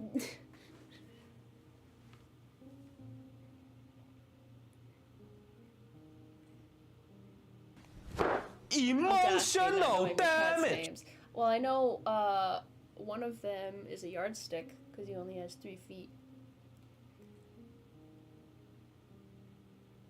You needn't eat one, that's a lot of points. No, because Al would make a point of getting that many points and then abuse it. Number 1 point person on the leaderboard, hold on. Jesus Christ, that is so many. That is so many points. My brain is malfunctioning. If I, like, if I actually used all the points I'd collected on Tommy, in Tommy's, because I have a lot of loyalty points for Tommy, but I've just been hoarding them. Can't abuse it when the streams are far in between and you barely eat. I ate today. I had a sub for lunch and I had a muffin for breakfast, even though I didn't really like the muffin. It was fine. I have had 2 meals today, technically. I had 1 big meal. It was a big sub. It was like that long. It had chicken in it, and provolone, and onions, and shredded lettuce, and mayo, and it was tasty. And I had pickled jalapenos, and it was scrumdiddlyicious. So I've eaten, so you can't say I haven't eaten. What do you mean muffin isn't a meal? Breakfast fucking... Muffin isn't a meal, but you can eat a fucking brownie for breakfast, and you're like, hey, this is a brownie. Brownies are breakfast foods. No, they're not. I haven't eaten anything in 2 days. I also didn't eat for 2 days. You shouldn't do that, Petrush. Please eat something. Please. Or eat 2 other meals. You also have an insane metabolism that melts away everything you eat. I don't. Term, I'm not walking all over the place. I'm not going down to Anderson every day. So I don't need as many calories. I'm sitting around like a majority of the day. I don't need to eat that much. Not eating for 2 days. So you need 2 days. So you need a snack command. Technically, I did eat. I had 2 Pop-Tarts because there's 2 in a package, and I had Cheetos. I did eat something. It just wasn't a meal. Gatita, she's doing the chicken thing. She looks like a roast chicken right now. Ma'am? Really? Right in front of my live stream? Chicken. Chicken. Chicken. Ah. Being gross.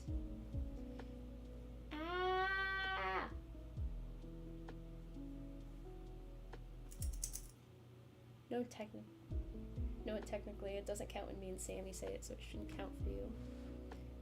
You're gonna be the death of me. Fight me, Trevor. I'll kick your ass. You're built like a toothpick. I could take you. I can't believe you, Gatita. I feel like I need to do something. Like streaming is good and it's fine and I'm having fun and I don't want to end even though we're nearing 2 hours. I haven't seen KJ in a while. They're around. Toothpick versus toothpick. Toothpick versus whale. The epic battle. The battle of the metapods all over again. I feel like I need to be doing something. I need an activity. I don't have my kalimba. I left so much of my stuff at home. I don't have my Unisonus beanie here. When I say I forgot to bring so many things, it's so bad. I have plenty of coffee though, so we're good. I have a thing of Dunkin' coffee. I have a bunch of the little like packet coffees that you just like open and then pour in and put water in and then boom, coffee. I have all my top of the morning. I'm set in the coffee department, but a bunch of my entertainment stuff I don't have. I don't have a bunch of clothes.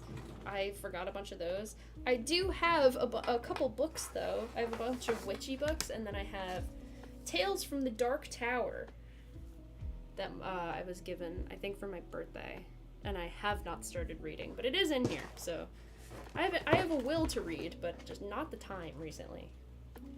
Toothpick with trauma and anger problems. Okay. Have you ever seen what happens when a people pleaser breaks? You don't want to. How many B jokes does it take before KJ slays me? Not many, as we've found out in the Minecraft stream.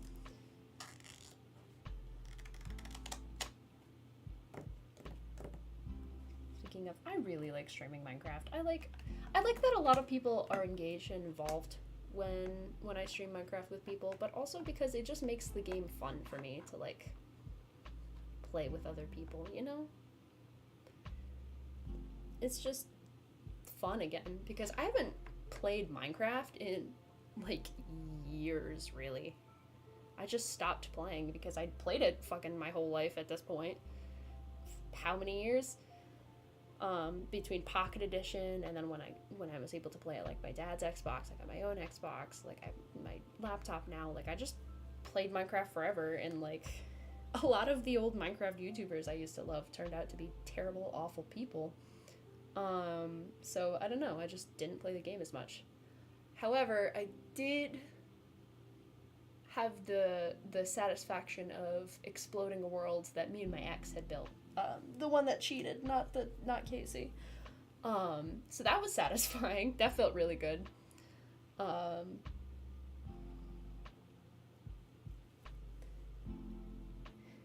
He was like, wait, no, save it. It has memories. And I went like, well, I have a copy of it. And then I deleted the copy, so. Not that he used my Xbox anyway, because I think it was on my Xbox, but the outcome might be unbelievable. You're terrible. All of your B puns are awful. They're starting to really bug me.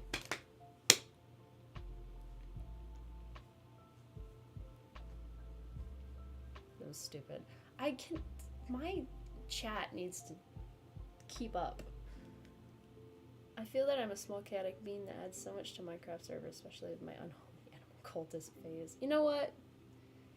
It's valid. Totally reasonable. Raising bees, awesome. I need to figure out what I need to do next time, like I stream Minecraft. I do really, really, really enjoy streaming it. But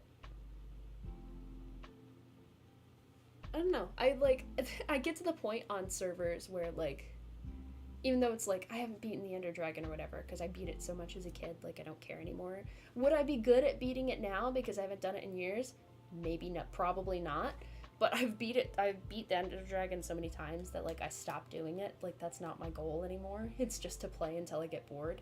And like eventually when you get enough stuff, you get bored pretty fast. KJ and I have a world where we had this village we kept expanding and we made lore for it and everything, but it got big enough that we just don't know what to do with it anymore. Like, we built our stuff, we're doing things. They're continuing to, like, build things on the server, but,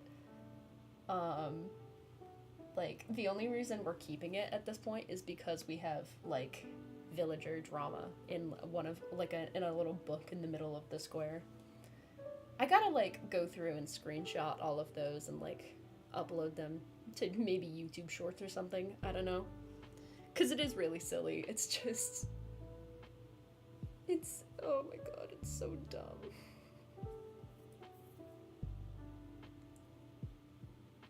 It started out as a joke, and then it just got so ridiculous. I'm grabbing my tarot cards because I keep itching to hold them.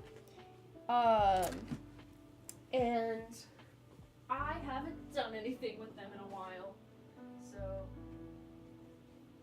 will I do readings? Maybe, maybe not. If anyone wants one, I will. But I just want them over here right now because I'm getting separation anxiety. I need my magic cards to yell at me.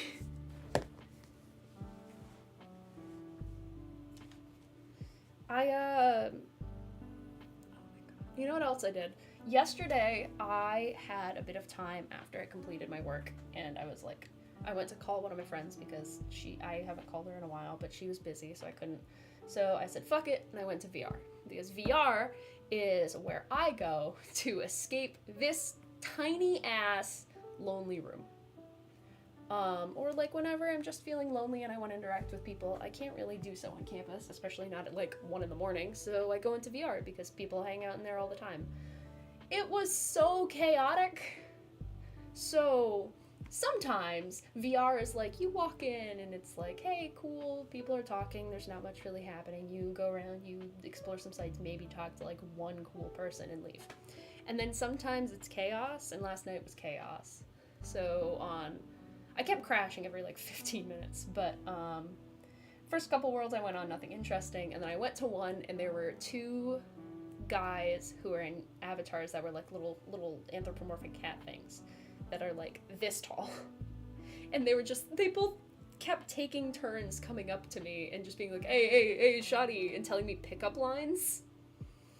And then they'd run off and then be whispering off to themselves like, hey, what one are you gonna tell her next? Should we do this one? Like, joking up. It's so stupid. And then eventually, like, I ended up in a different world because I ended up crashing. But in a different world, because I go in VR and I sing and I like bartend in the Black Hat world, which is just like a popular bar world because I'm awkward and I don't initiate talking with people. So I just kind of like people watch while bartending, and sometimes people will come up and I'll have a conversation. But I'm doing that and I'm just kind of like singing to myself, and a group of people, there's like 8 motherfuckers around me like they're all trying to talk to me at once. There's a bunch of voices in like both of my ears and it's swirling around me. I'm getting very overwhelmed, and it's all like, hey, shoddy. And everybody's different sizes. One guy's like this big, one guy's like my height, one's taller, one's a giant like donut man, and his username was Doughboy. And like, ooh, frames, yucky. But it was, oh my god, it was so fucking chaotic. Like, everybody's talking to me, and then Doughboy comes up and he's like, oh my, is that a girl? And then everybody starts laughing because Jesus Christ. Like, that's the first thing he says, like, are you a female? I got really overwhelmed and walked away for a bit, but one guy came over and kept talking to me and, like, complimented my voice, whatever. And then, so there's 3 guys talking to me afterward, and then, like, 2 are just hanging around for the chaos, and then the one guy keeps trying to talk to me, and he's like, hey, so you should go over on the stage and sing, and, like, something, and somebody else went to talk to me, so I was listening to both of them, and I looked over at the other guy, and he's like, I can't remember what made the first guy say this, but he's like, you clearly don't get this attention in real life.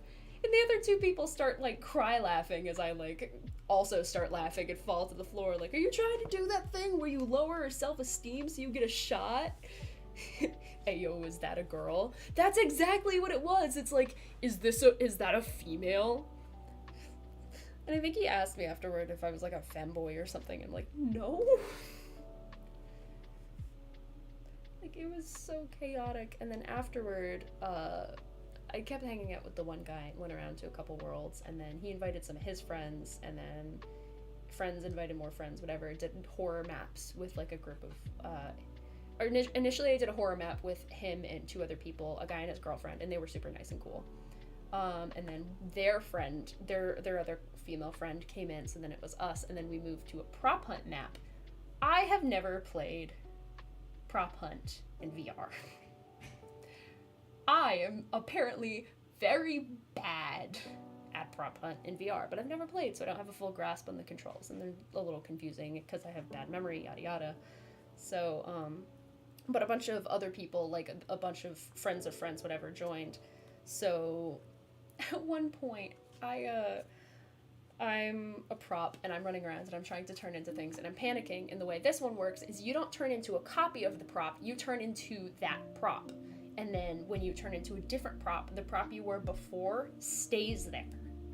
So it's very hard to become a different thing subtly without leaving the prop you became where you're changing into a different prop. It's stupid, it's terrible, but I turned into a bunch of things. And this guy, and I'm panicking, and the seeker guy comes over and he goes, "Who is this?" And I'm like, he goes, "I'm gonna give you another shot." And I'm like, "Okay, thank you."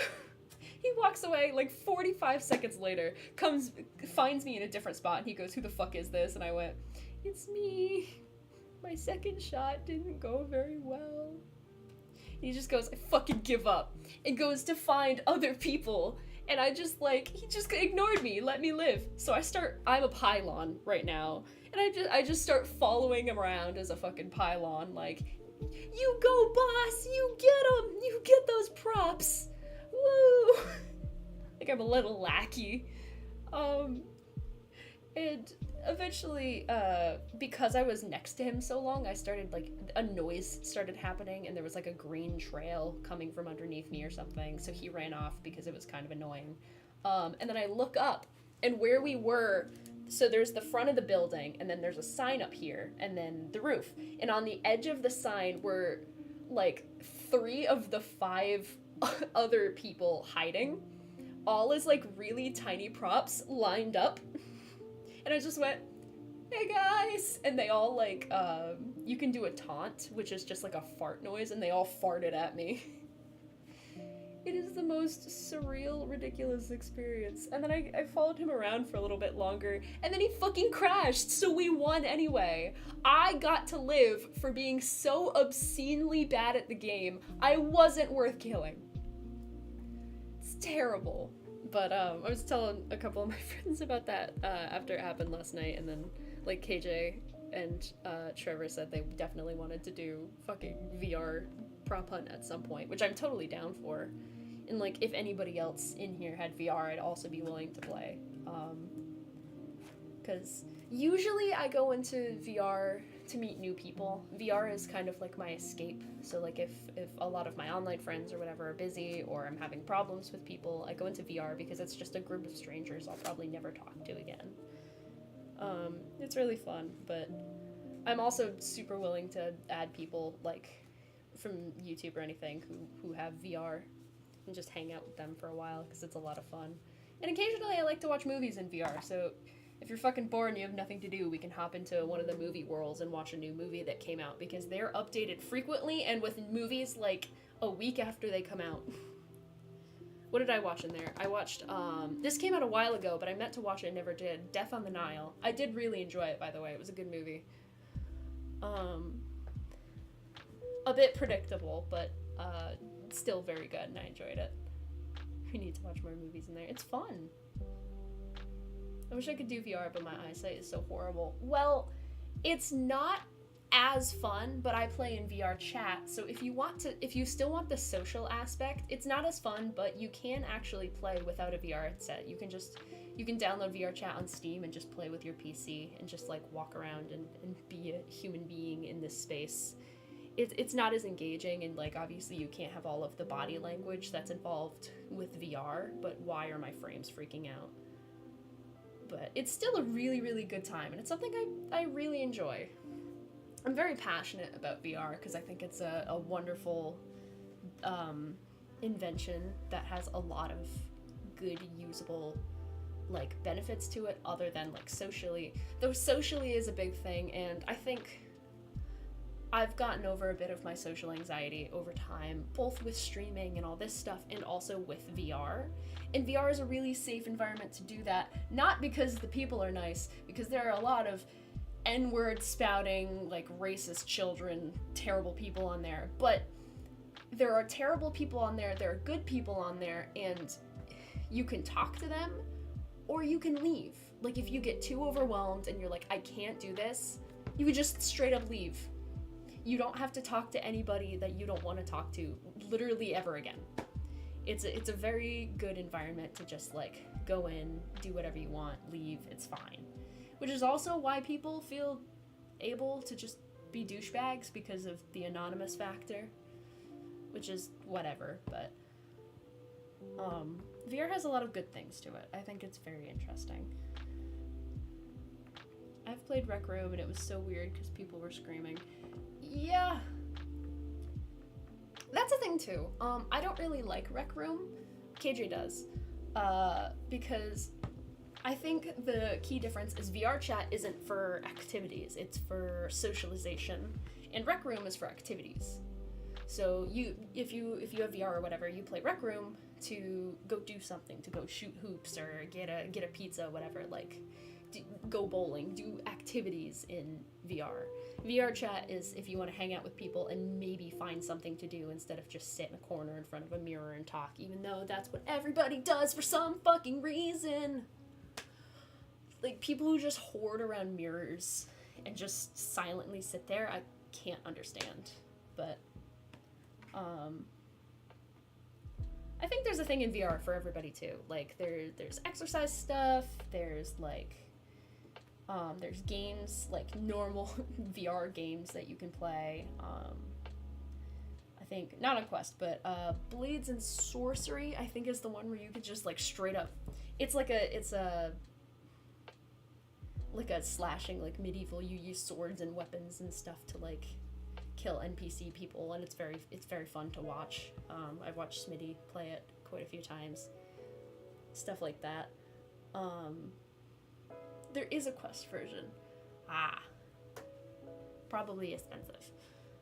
But, like, you know, stuff like that. I think there's games free to play, there's people to meet, there's things to do, there's opportunities for fulfillment in all kinds of things. And then, like, from, like, a societal standpoint, VR has been used to help people with phobias, a variety of phobias, and it's good for that, like, exposure therapy, because your brain, like, it feels real, but you're not in any danger, and just, like, a lot of stuff like that. And I can't wait for a lot of those big advancements. They're already being worked on and, like, worked through, and stuff like that, like multi-directional treadmills, so you can run around in VR and it, like, translates into VR while you're getting exercise. And then with that, like, VR itself already is good for exercise, like Beat Saber, or the free online way better version, which is Moonrider. You're jumping around and you're hitting things and you're playing a game and you're getting your, like, physical activity out through that. That already is, like, a huge good thing, and that's, like, a very good thing to use for, like, losing weight, stuff like that. But, like, once multi-directional treadmills and stuff like that, if they potentially become more attainable or somewhat more reasonable in price, and, like, once the kinks are worked out, stuff like that, I think that will be a huge thing. Because, like, I hate running. I don't like running. But even if it was, like, as a random example, like Minecraft in VR. You give me Minecraft in VR, because I like Minecraft, and then put me on a treadmill, and and a creeper comes up behind me, I am sprinting. I am running on that treadmill. And then I'll be, getting exercise, losing weight, having fun all at the same time, and I think it'll just be easier and make things a lot of fun. And in America specifically, overweight and obesity problems are a big thing, so if you give a gaming outlet that doesn't feel like exercise, it'll feel like it afterward. I think that will be a really good thing for that too. I think I could rant about VR forever. There's so many uses for it, and there's so many good things about it. However, if you have the money, get a Vive or something. Don't get a Quest. Quests are fine.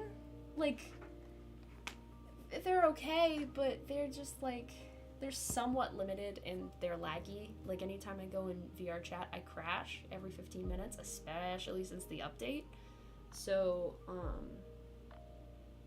it's fun. It is. It's really fun, but it can be difficult. I think there's VR headsets built for people with bad eyesight, though. I could look at it. I saw someone who was doing VR training and it made them more motivated because it was more fun for them. Exactly. Skill issue. I've had 0 problems. I don't know. Perhaps my headset is simply giving up. My left controller has it's only just started doing it, but it was drifting tiny bits last night when I went to use it, so that's annoying. Hope that doesn't continue. But yeah, my Quest crashes in VR chat a lot.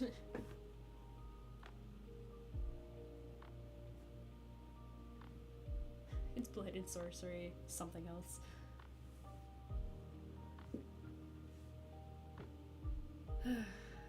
It is really fun though. I do like it a lot.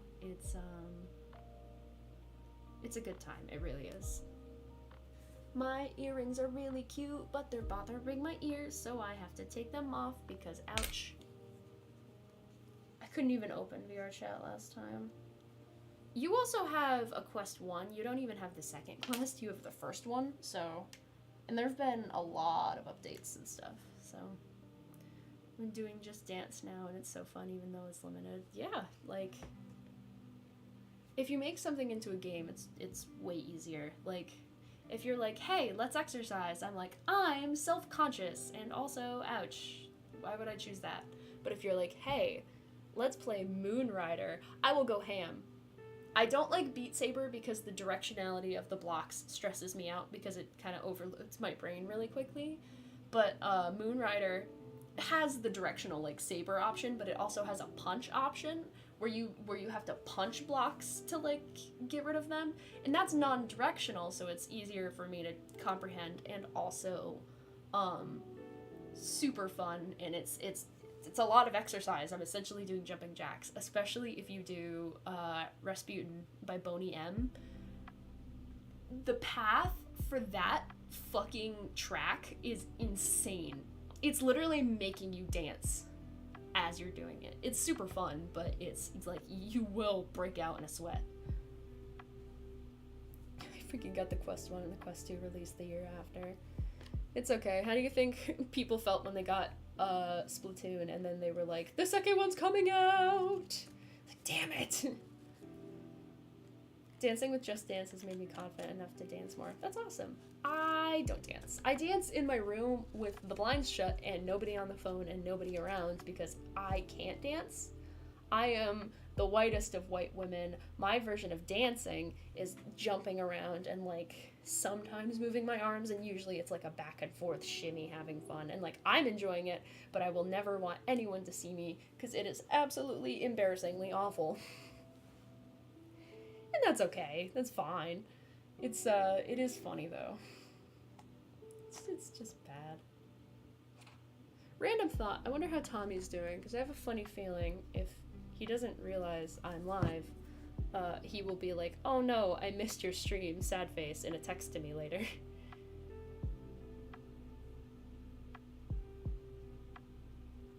I keep getting emails.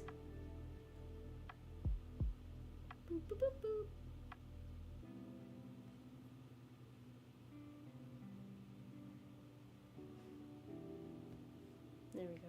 I had a bunch of emails I just swept out of. Also, you dance when... Yes, when I am beveraged, I will dance. But...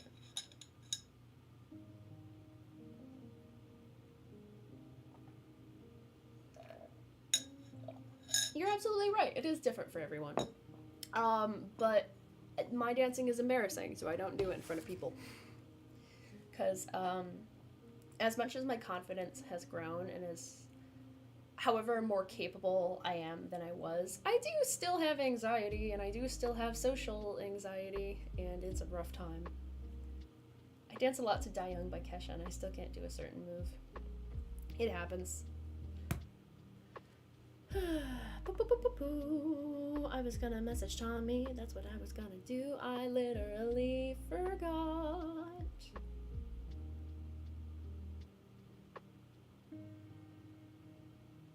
Gonna die young. Bloop. Took a picture of the screen.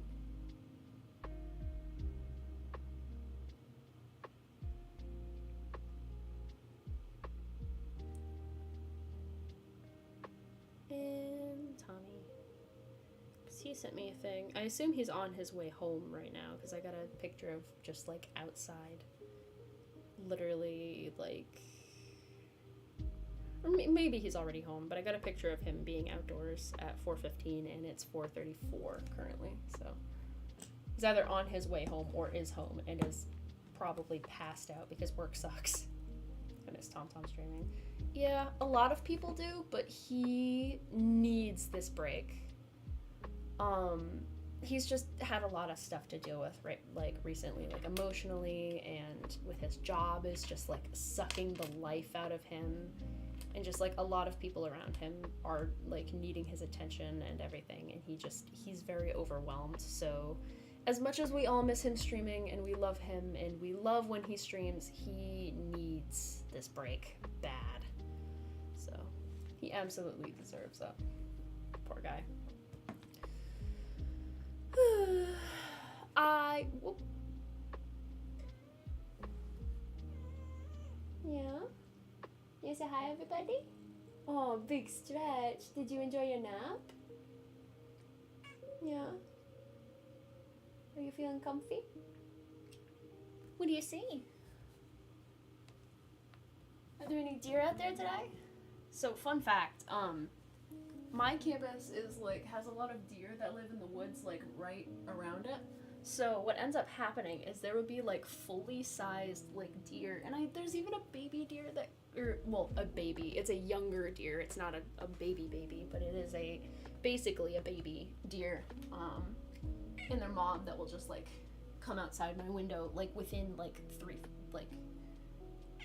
anywhere between 3 and like 7 feet outside the window. It's right there. Can I help you? Ow! Claws to the leg. That freaking hurts. Why would you do that to me? Ouchie! Come here.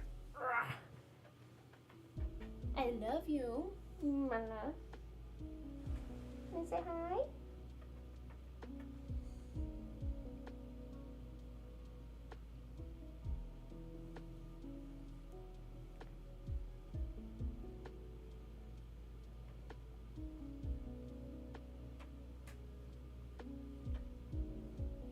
I love you. Hi. What doing? Are you looking at my tarot cards? You can't sit on them. I'm not using them right now. I might use them soon though. Real quick, I'm gonna be right back, but I'm gonna leave the camera on because there's a kitty here to entertain you guys. But or maybe not. I don't know. I don't know where she's going currently. Getting a drink? Oh, she's getting a snack. I have to run to the bathroom really quick, so I will return in like 2 minutes.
Hello, I'm back.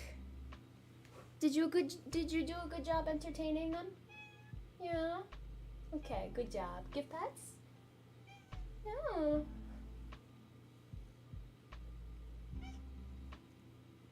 My cat is just looking at me with an intense look, and I want to give him kisses. Aw. Hi, baby. Hi. She's a good kitty. She's a bad kitty when she eats the fake plants. She knocks stuff over on accident. That one's not her fault. She's just dumb. She's a bad kitty when she eats the fake plants, but generally she's a very good kitty. She's a menace to plants of all kinds, fake or real, and she is clumsy, so she will knock things over without meaning to. She's not one of those cats who will be like, oh, you don't want me to knock this over? Oops! No, she's not like that. She's very gentle. She's just dumb and clumsy and knocks things over on accident all the time, usually with her tail. But that's fine, because it's just like me, because I won't have any sense of where... I'll have a sense where my hand is, where my shoulder is. My elbow always gets forgotten, so I'll knock my elbow into stuff all the fucking time. Like, I had a nickel for every time I've hit the walls in here with my elbow. I'd probably have enough to replace the wall.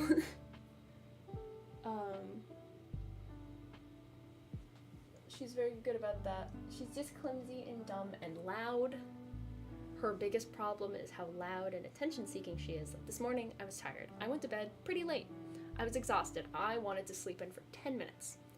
10 minutes! This little shit went, Mom's awake? Meow, meow, meow, meow, meow, meow. And it was stepping on me and nuzzling into me. It was like, Mom! Get up! And then I was like, what do you want? Do you want food? You have water. So I gave her food and she kept doing it. She just wanted attention. I wanted 10 minutes. 10 minutes. You are terrible. I love you so much. Come here.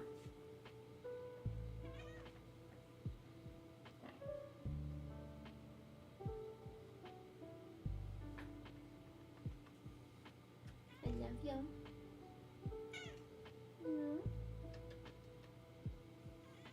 My good kid.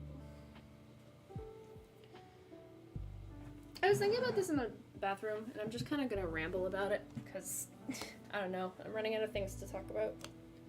I really wonder the reasoning for everybody who like comes into my streams actively, because I know for a fact my other than the Minecraft ones, which brings in a lot of new people, usually kids,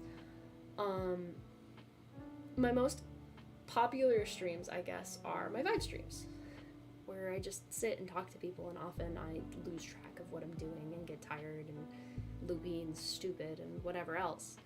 And there are games that I play that I think I'm entertaining in, which is very rare because I don't find myself entertaining in the slightest, and clearly nobody else does either.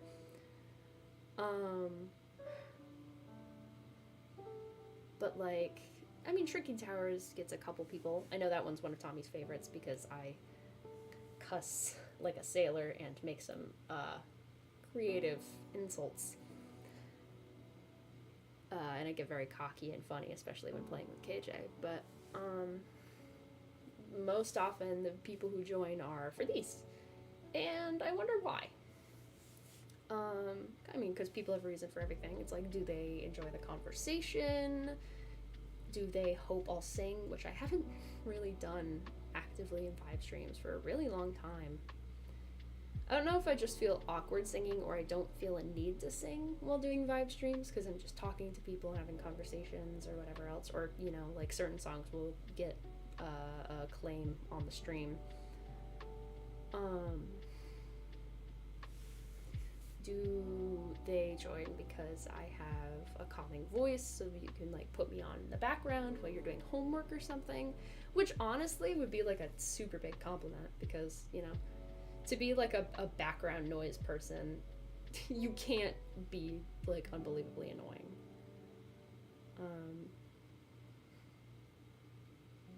how calm your streams are. They aren't too hyper. Yeah. They can be. They certainly can be. But yeah, a lot of the time they're calm. I can be a very hyper person, but when I'm by myself, I just kind of, you know, sit with my own energy. So even when I'm hyper, I'm low. Currently having you as background while playing Minecraft. Yeah, I'd expect you to though. You're my partner. You're gonna do that anyway. But like, are my streams a way for people to unwind? Are my streams a way for people to vent, like when they come in and talk about the troubles or the good things or whatever that happened in their day? What is it? What is the draw? And I wonder, I really do. One, because I mean, I like making people happy, and I really like feedback, because again, these streams are for you guys. So as much as I do things that I enjoy and I like, I mean, I don't play games as much as I probably would, because I know people don't enjoy them as much. I'll play ones that like I enjoy playing, whatever, because like it's for me too, and like I'm not gonna do the channel purely for what other people enjoy, because then I'd be miserable. But I've used background a lot, or I just like chatting here because it's so friendly and I see a lot of my friends here. Yeah, I kind of like the energy that this is just like a chill hangout spot for people, you know, just come in and be like, hey, how you doing? And like I said earlier, I mean, getting subscribers is cool because like meeting people is cool, and I really like engaging and interacting with people, but like I never want to get to a point where I lose the connection with my viewers. Like I wouldn't want to get to that point. It would make me very sad. And I think there was a very notable example of that kind of thing. It's like Markiplier. Everyone knows Markiplier, big guy.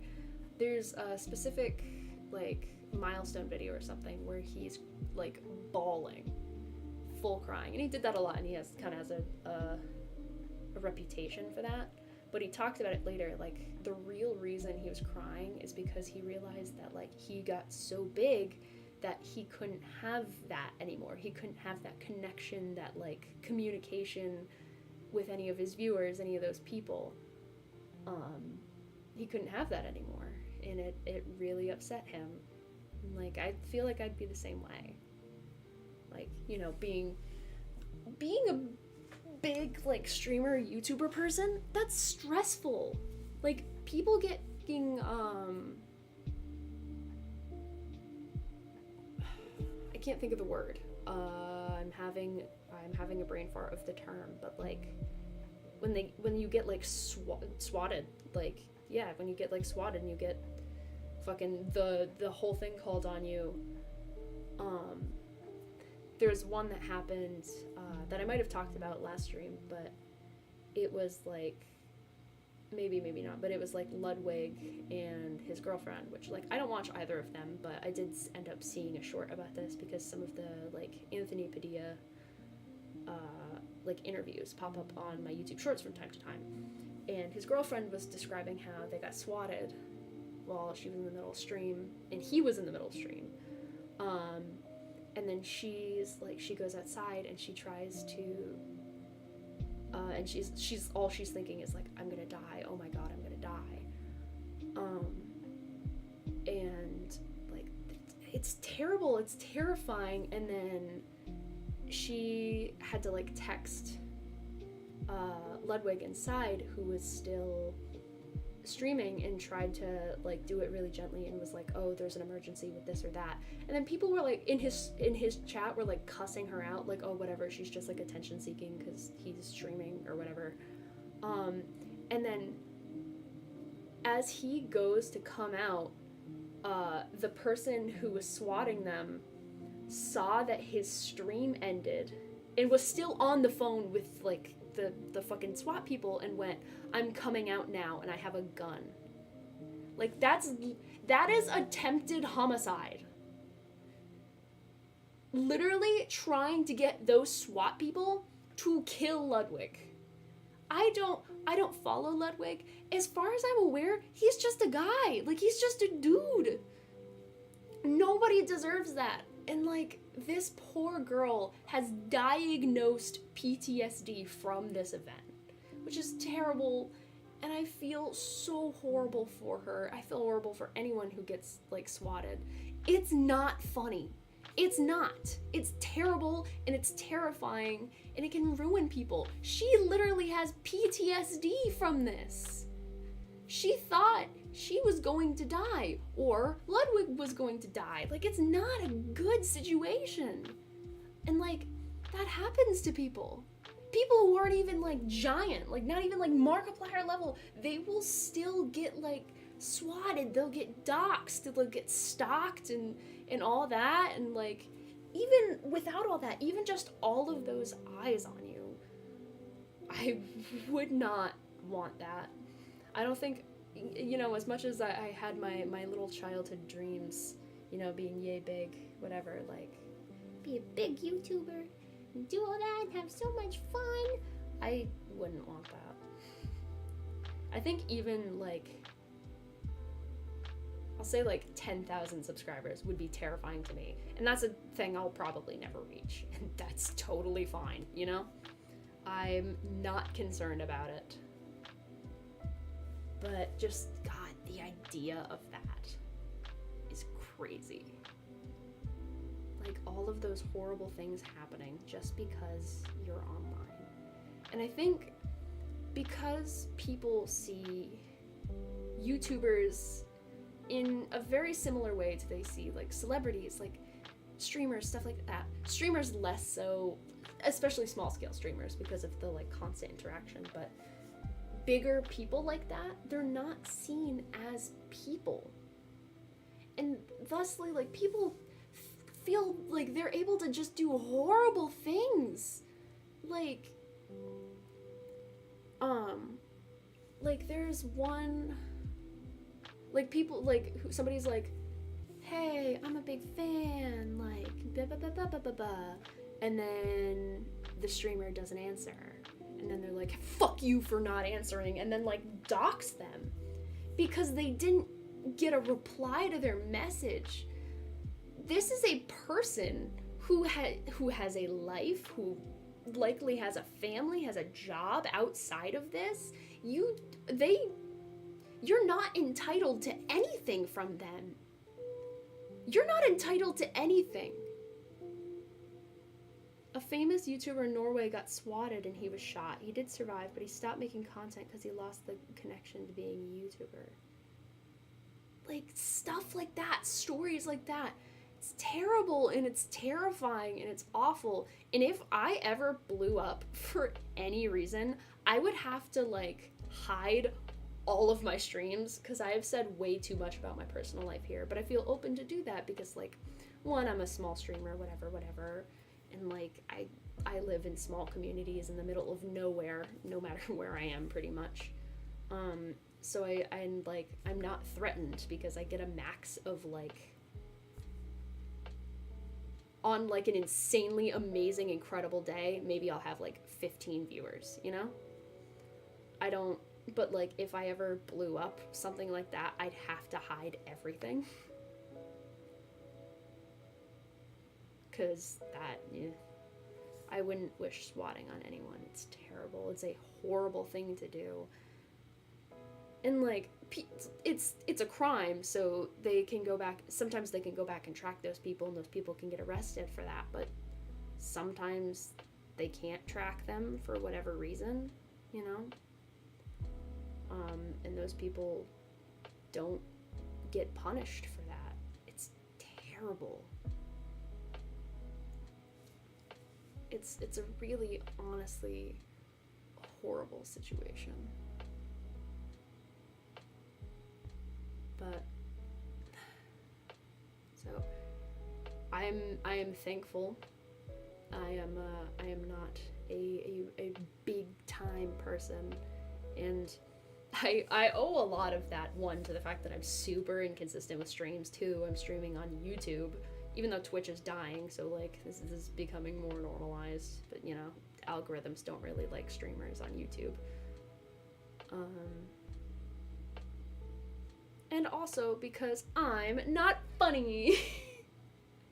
I'm not super pretty, and I don't wear a bunch of makeup and like have my titties hanging out or anything like that. Like, I'm not funny.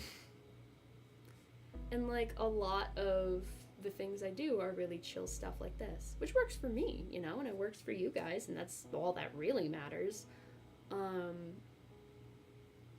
But like, I'm not the kind of person who will make you like belly laugh. Like a lot of the YouTubers I watch,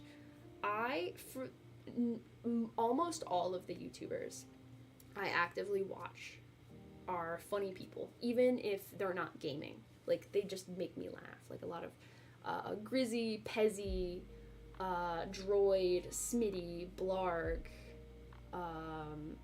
like people like that, and Markiplier. And like, Mark doesn't always make me laugh, but I still find him entertaining. It's entertainment. That's what a lot of YouTube is. That's what it's supposed to be. I don't really fit the entertainment genre, I guess, even though that's technically what I tag vibe streams as. Like, I don't know what else to put it as. And I want to entertain people. I try to entertain people, I really do. But I'm not that type, and that's, I can't change myself, so I say it's fine. It hurts a little, but like, I can't change it, so it's okay.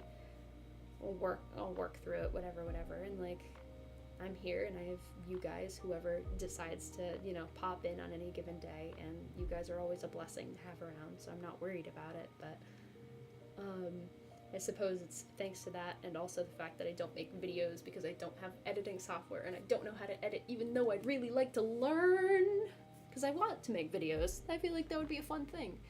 And also, like, I don't know, just having something that doesn't have me talking to chat through it for people to have on as like background noise, even if it was me playing like Stardew Valley or something, you know?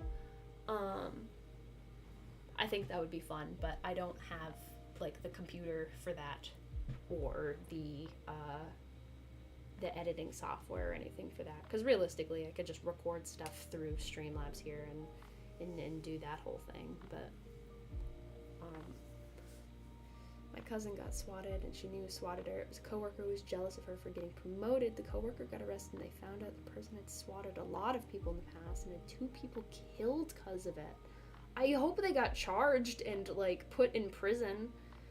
That's horrible. That's terrible.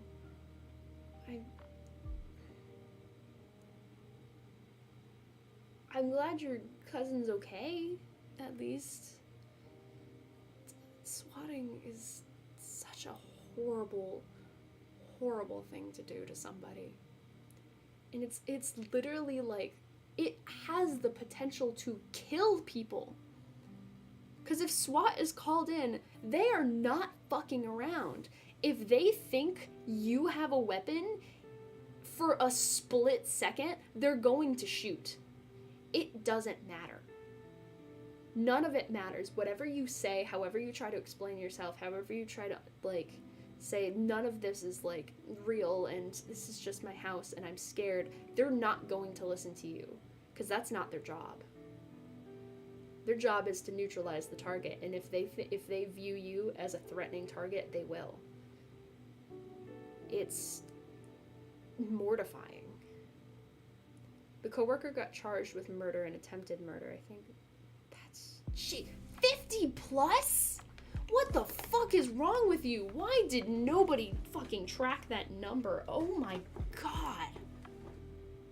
Holy shit. That's so many. Oh no. I wanted to grab my scissors and I don't remember what I was gonna grab them for. That's terrifying and awful and horrible, and I'm very glad she got charged. Fuck that person. Terrible person.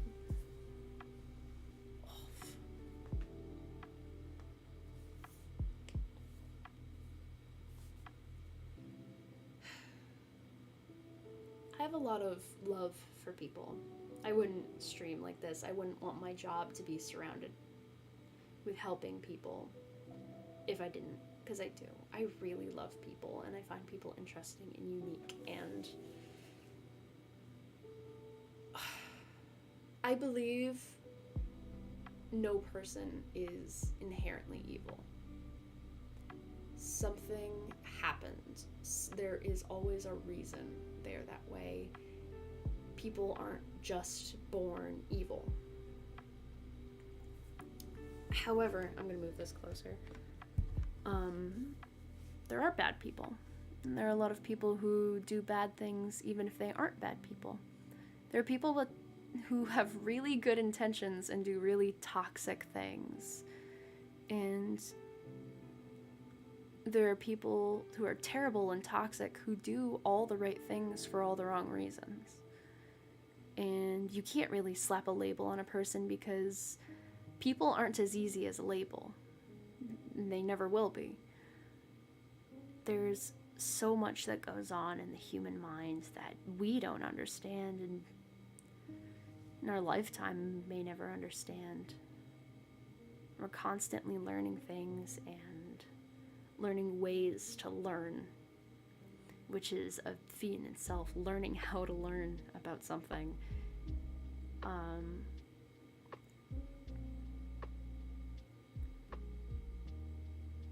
I've talked about one of the big reasons I like One Piece is because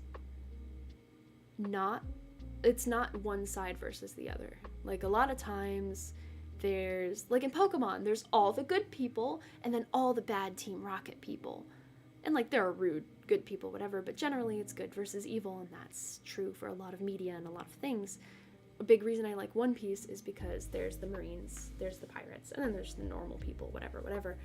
But, like, within the minds of the people, like, all the pirates are bad and all the Marines are good, but in reality, there are corrupt, terrible, horrible Marines, and there are really good Marines with really good intentions.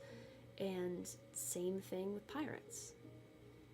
The big part of the anime is it's about fighting and it's about pirates and adventure and all that, but a lot of it is people. It's just each character has their own personality and their motivations and the reason they are the way that they are and the things they enjoy and why they have all these little quirks, and thankfully a lot of that is explored throughout the anime and the manga and whatever, even though I haven't read the manga. I need to. My leg is very asleep, and when it wakes up, I'm going to be shifting uncomfortably. So, if you see me doing this and making faces, that's why. But,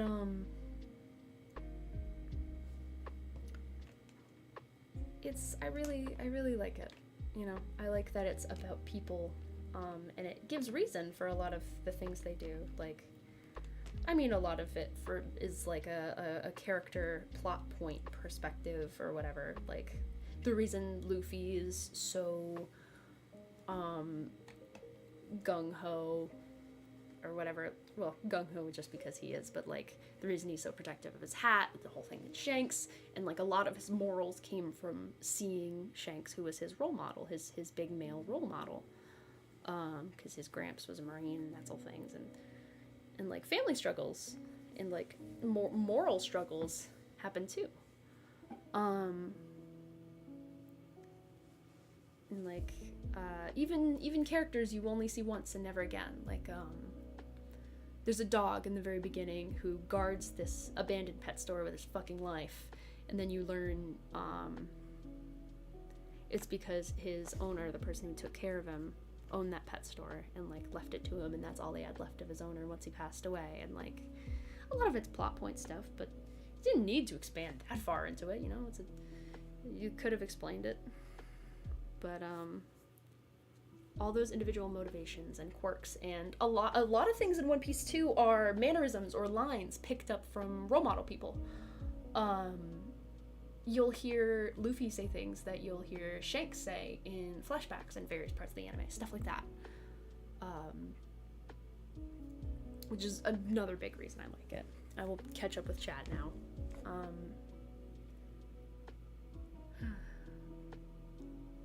want to backtrack a little to say more about how these streams are. They're a safe space for people to come in and chat. There's such a safe feeling here.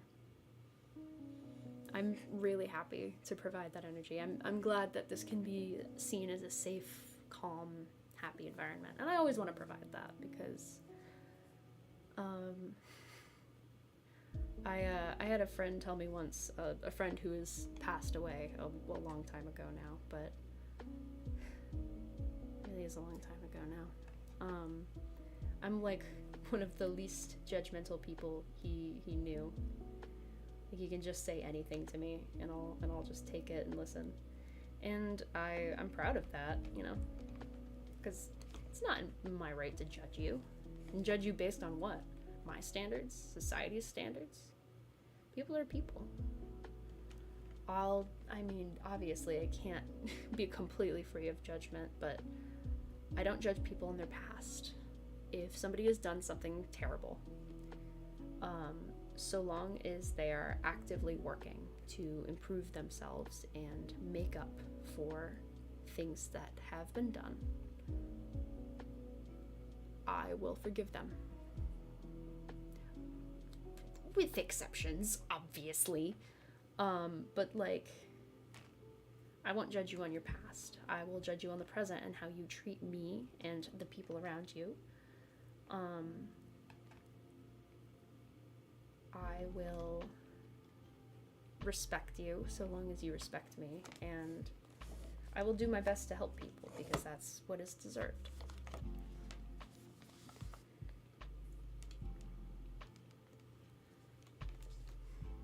I believe there's no truly evil people, only how unbalanced the human race is on itself. A lot of bad people might have been misunderstood and got lost in dark thoughts.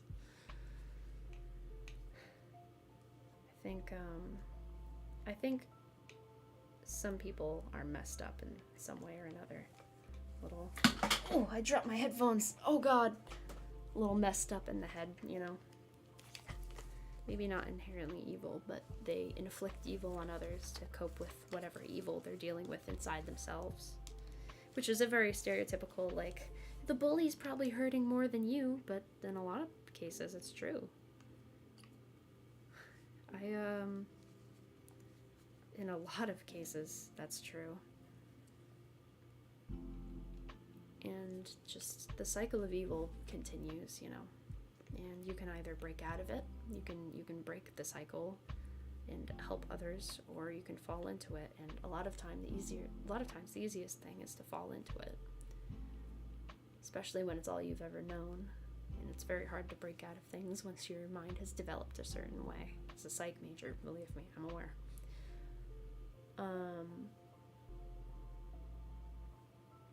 I felt like a bad person for how I was, but I can look back at it and see how I may have been bad, but probably not in an evil way.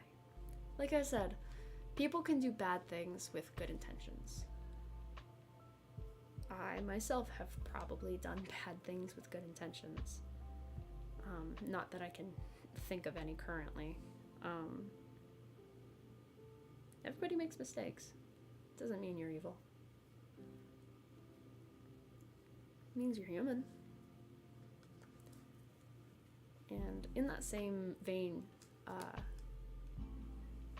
people make mistakes and people aren't perfect. And I think societally, or even in these crazed ideals we push onto ourselves, we expect perfection, but perfection can never be reached because true perfection, especially in humans, doesn't exist. It's a social construct in the first place. What, a couple hundred years ago, you know what a perfect woman was?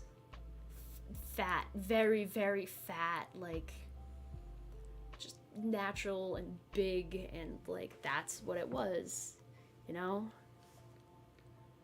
Perfect man had long hair and wore high heels in the color pink, you know?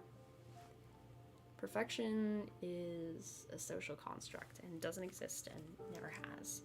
And I think perfection is really pushed as being neurotypical, which I'd argue most people aren't. Everybody has something wrong. I have ADHD. KJ is currently in the process of being diagnosed with a personality disorder. I know several people who are looking into or have been diagnosed with autism spectrum disorder. I have a cousin who is on the spectrum. possibly 3 cousins. They haven't been diagnosed yet, but stuff like that. Like, neurotypical feels so rare. And some people say that's because we're pathologizing normal. And to a degree, maybe, but with good intentions a lot of the time, because if you don't pathologize normal, you can't get treatment with insurance providers, because healthcare and stuff like that in the US is terrible. So even a lot of that is with good intentions. But I do think we do pathologize normal a little bit, but I also think normal isn't really a thing. There are similarities and there are differences, but think about it. People say autistic people are abnormal because of their speaking patterns, their behavior patterns, stuff like that, and they can't interact with neurotypical people. But if you take 2 autistic people and put them together, they will communicate just as well as 2 neurotypical people. It's the crossover that causes problems. And I think that's very true with a lot of abnormalities, we'll say, like ADHD people. Obviously, you understand each other, you can communicate. I'd argue a vast majority of my close friends, or at least a significant chunk of them, have ADHD also, diagnosed or undiagnosed. Why? Because we're on the same wavelength, we get it. We're both bouncing from topic to topic, and we can follow it because our mind works that fast. We're both talking at crazy speeds. A big thing that happens when I talk to non-ADHD people is they say, you're all over the place, or you're talking too fast, or are you going to breathe? When I was younger, I would talk so much that my mother would ask me if I need to breathe because I talk for 3 minutes straight and not stop for a breath.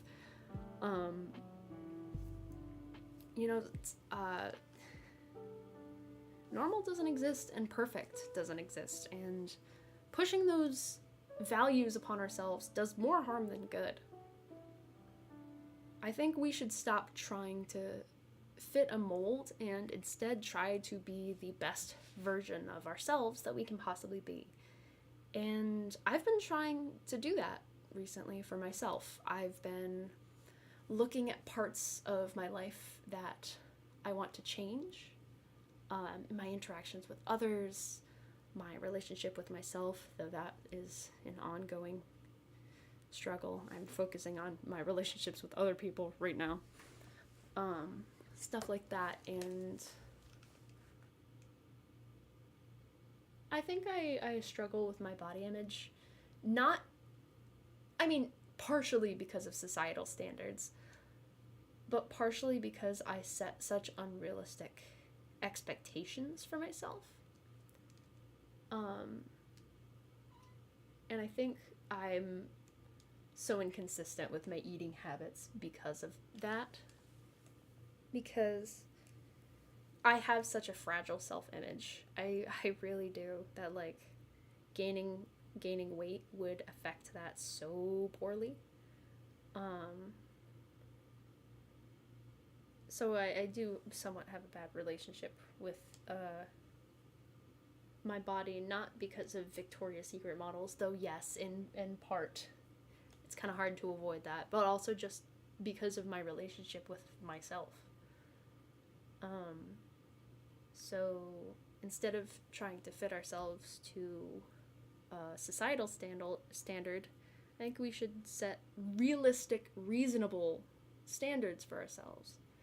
Lately, what I've been trying to do is I've been writing down my goals and saying, I will not do this, I will do this, I will get all my work done and not fall behind on assignments.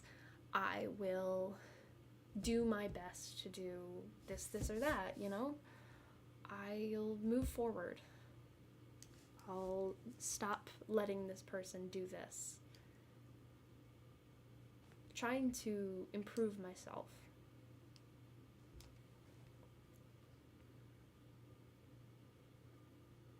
I used to have a friend who was at a bad place, and I tried to be there for them, but it looked like I had no effect, and I found out recently they're gone. They wrote something for me that they never sent because they were scared to send me because they felt it would drag me down, and I broke down in tears, and I missed talking to them about anything they wanted.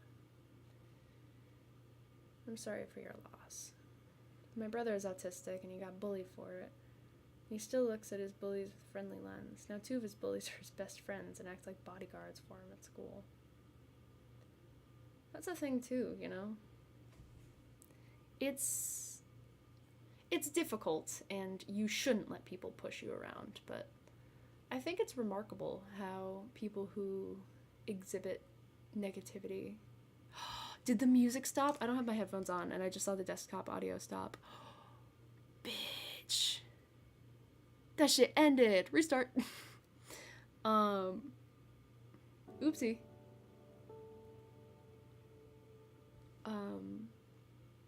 Like, people who exhibit such negativity on the people around them, the moment you show them an ounce of kindness, and patience, and, like, make them realize you're not going to react to their bullshit, but you will listen to them, how they'll flip.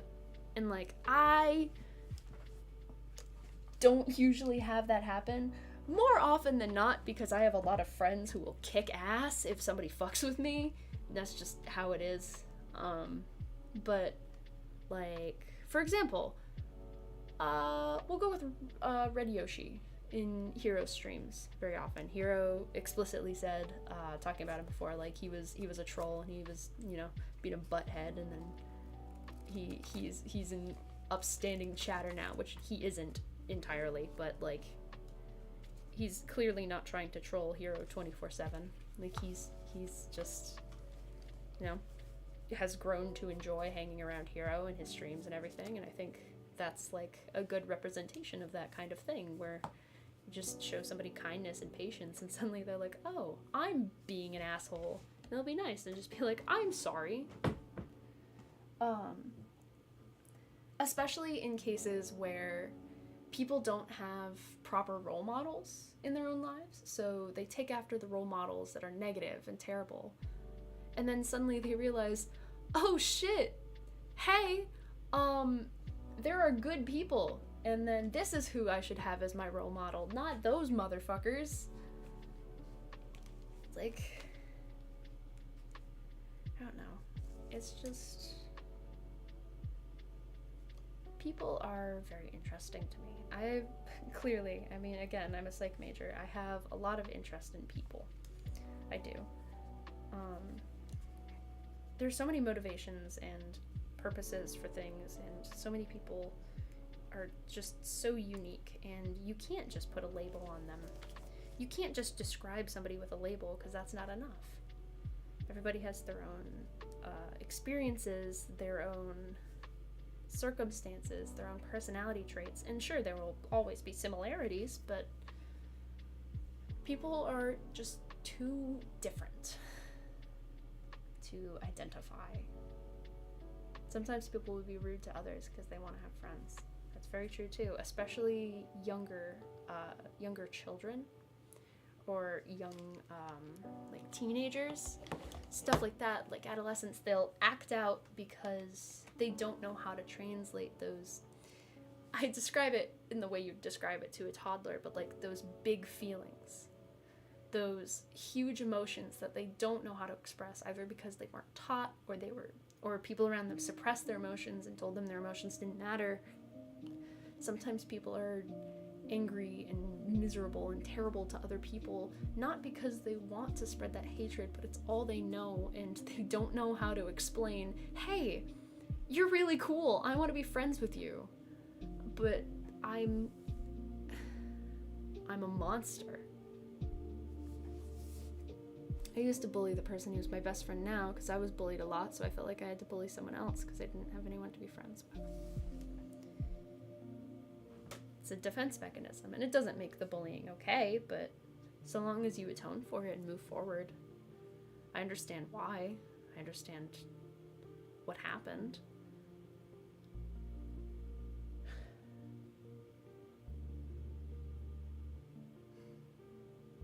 I think there's a lot of expectation for people to fall within a certain set of lines to be reasonable people. And a big problem with expectations today and all that, and especially on the internet, and I've talked about it 1,000 times, and I'll probably talk about it 1,000 more, cancel culture. People aren't allowed to grow anymore. You can make a mistake in middle school and people will find it and ruin you for it. Ruin you. For what? Something you've advanced past, learned from? There was a big thing a while ago with Cave Town. Some kind of controversy that the person for Cave Town did and apologized for, and it happened when they were in middle school. Nobody is a good person in middle school. I don't give a fuck who you're talking about. Nobody looks back at their middle school self like, yeah, that was a reasonable, smart, kind human being. No, you know why? Because as a psych student, that part of your brain that feels like empathy and all that decision-making shit, that hasn't fucking developed or fully developed yet. You are a douchebag in middle school. I don't care who you are. You were impulsive, you were stupid, and you were definitely mean to somebody. Even unintentionally, everybody is a douchebag in middle school. In middle school, very likely, and I can think of a few jokes that, in my personal life, will make some, like, fucked up jokes. But it's there's always a limit. And, like, societal taboos, like, I'm not gonna actively joke about, like, war veterans with PTSD and just be like, haha, look at them. Like, even if my jokes are bad. Middle school, I made some fucked up jokes, and I made those jokes in public. I make fucked up jokes to my friends in call, alone with them. Nobody, not a damn human being, was a good person in middle school. And the fact that, like, cancel culture and all that shit will look at something that you did, like, fucking 10 years ago sometimes, and decide, you're a monster, I don't like you anymore, because you did one thing how many years ago? It's terrible, it's disgusting. People aren't given the room to grow and improve anymore. And, like, again, there are exceptions. But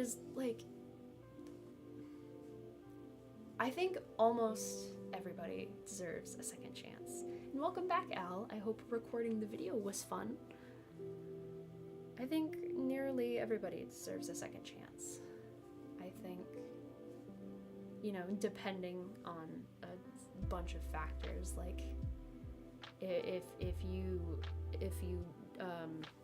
had relations with a child, especially like physically, stuff like that, disgusting, terrible, prison, and like even that, by the way, is a brain, like a defect in your brain and how your brain works. And there are a lot of people who have that defect and don't go to prison for pedophilia. You know why? Because they go, this is wrong. This is horribly morally wrong. And even though their brain works that way, they will keep themselves away from children. They will be good people. They will be upstanding members of society because they understand that's not fucking okay. So it's not an excuse, because but, like, excluding, that shit, everybody deserves a second chance, and people aren't even getting chances because of something they said fucking how many years ago. And, like, oh god, the fact that jobs will go into somebody's, like, social media history, terrifying, horrible, awful. Especially since people will say shit on social media they absolutely don't mean, and will be like, obviously I don't mean that, and it's super obvious they don't mean that, but a job will be like, you said this terrible thing, no job for you, bye. Like, fucking, where does privacy end? And, like, there's no privacy on the internet, but you know what I mean, right? I mean, it was just a short recording of a guide for tomorrow's Pokemon event, so probably won't do too good. Caitlin's search history is creepy.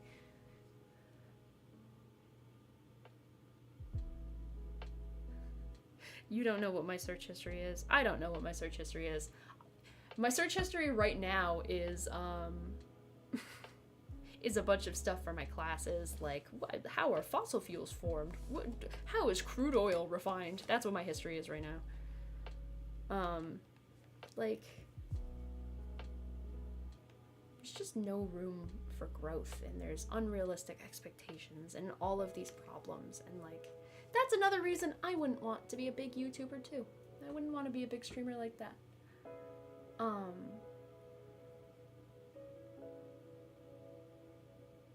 Yeah, I hate that since it made one of the only good characters that wasn't ruined in the Flash TV show die since they canceled him for tweets made like 10 years ago. It's literally 10 years! You know the differences in like your brain and all of that shit and all of your learning and experiences you gain in 10 years? They were jokes.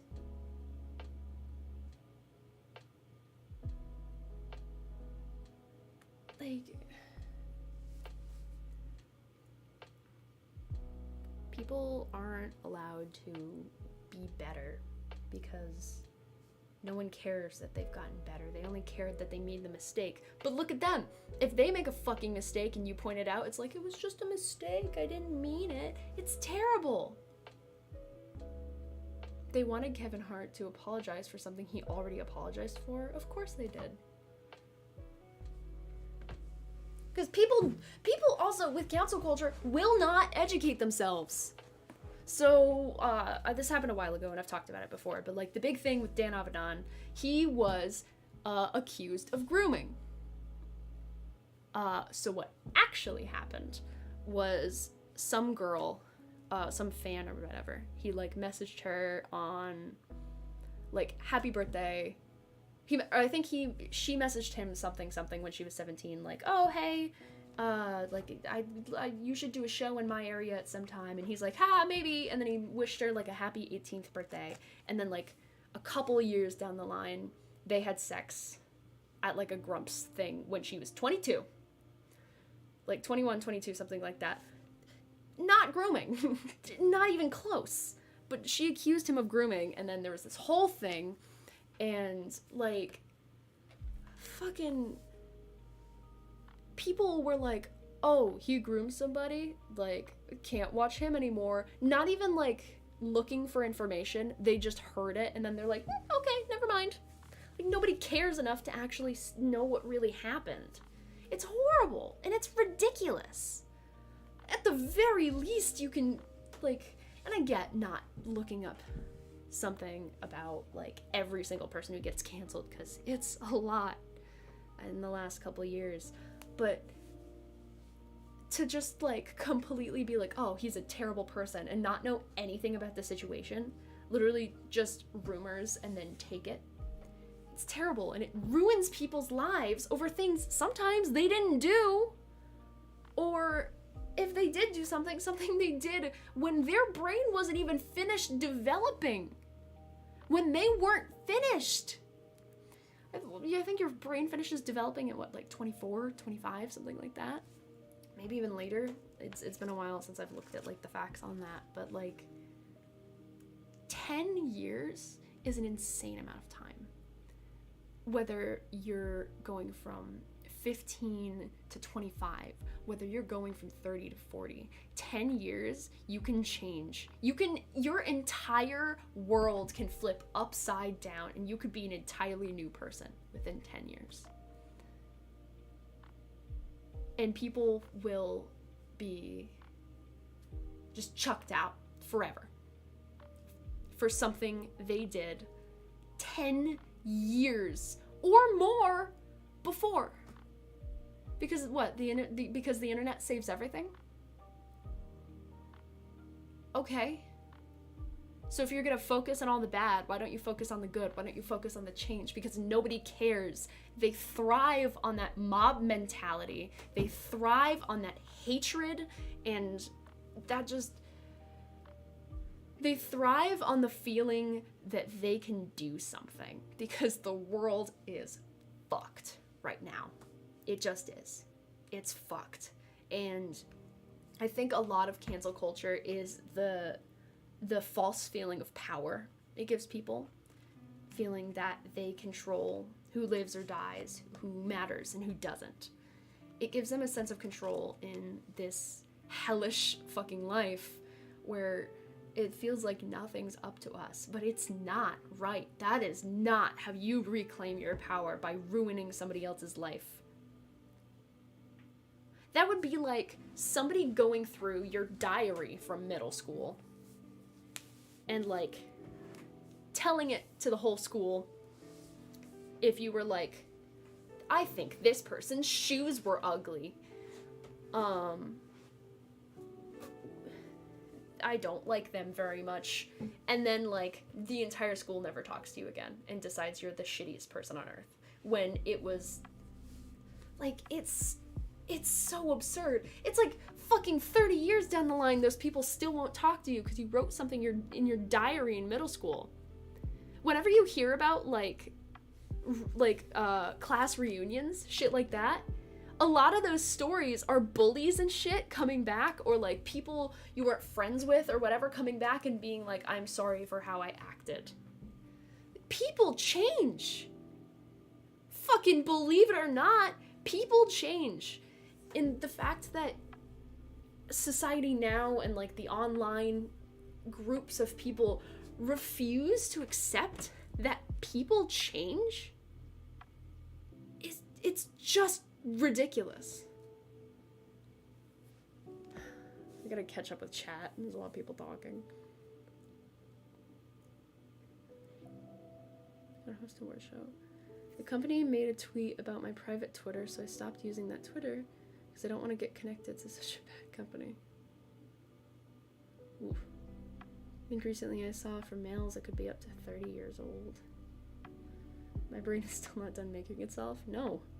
To be fair, even good news gets twisted into bad news. Yeah. Cancel culture is such a joke because it's just so stupidly toxic. Yep. If a little girl raises money for her dad's operation, then they complain about the healthcare and make it all about that. Like, yes, the healthcare system is bad, but it's still something sweet. Absolutely. Everything gets twisted into bad news because bad news gets attention. Bad news is used as a tool, but it doesn't ever spark change. It just sparks hatred. It doesn't do anything except make everybody miserable. I once posted on Facebook, got my new shoes, and now I can kick ass, and my school called me a bully for mentioning a name.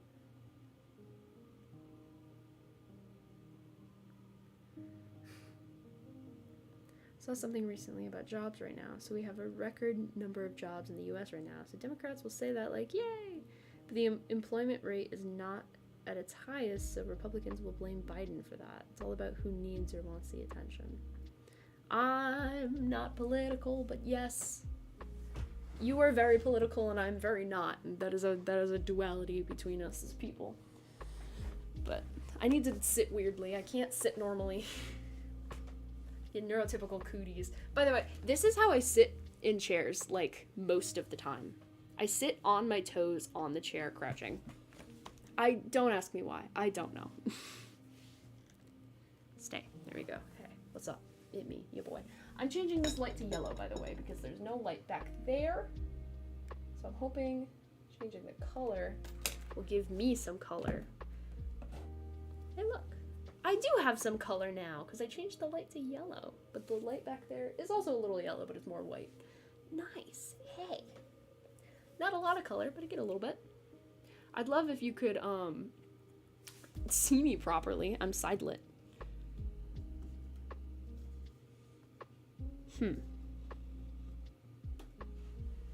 How well can I fix this? Because if I shine more light over here, it just makes this seem brighter. Hey! Hey, guys! Hey! Can you see me now?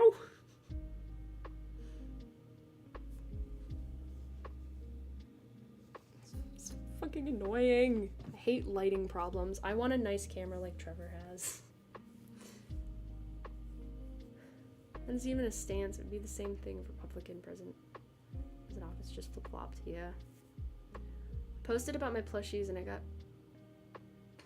What?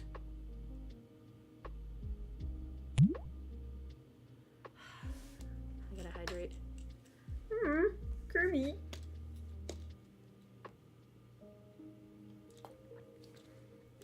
Timothy Frog here.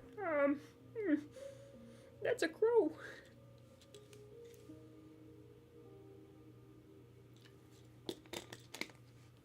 The world's a fucked up place. It really is.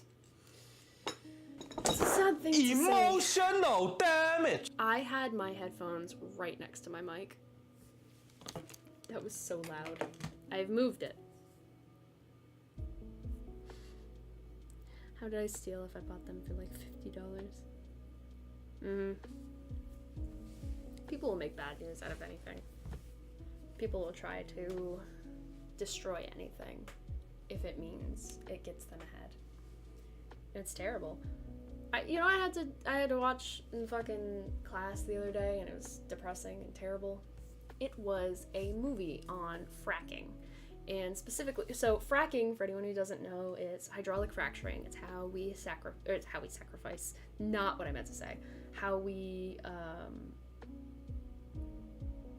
collect like natural gas and oil when it's not like in pools, because you can get like pools in them under the ground, whatever, but a lot of times it's trapped in rock that's not super porous, so it can't like move through, so it's just mining and it breaks shit open. But it's terrible because there's a lot of chemicals involved in fracking that are not safe for humans or animals or anything, and it pollutes water supplies. Like it'll hurt and kill people, and like so much of it is the like, you can't prove it was us, so you can't do anything to us. That's what all of the like gas and oil companies were doing. You can't do anything. You can't prove it was us, even though it very clearly was, because there wasn't a problem, and then they did the fracking, and then there was a problem. And people were dying, and people could set the water from their taps on fire.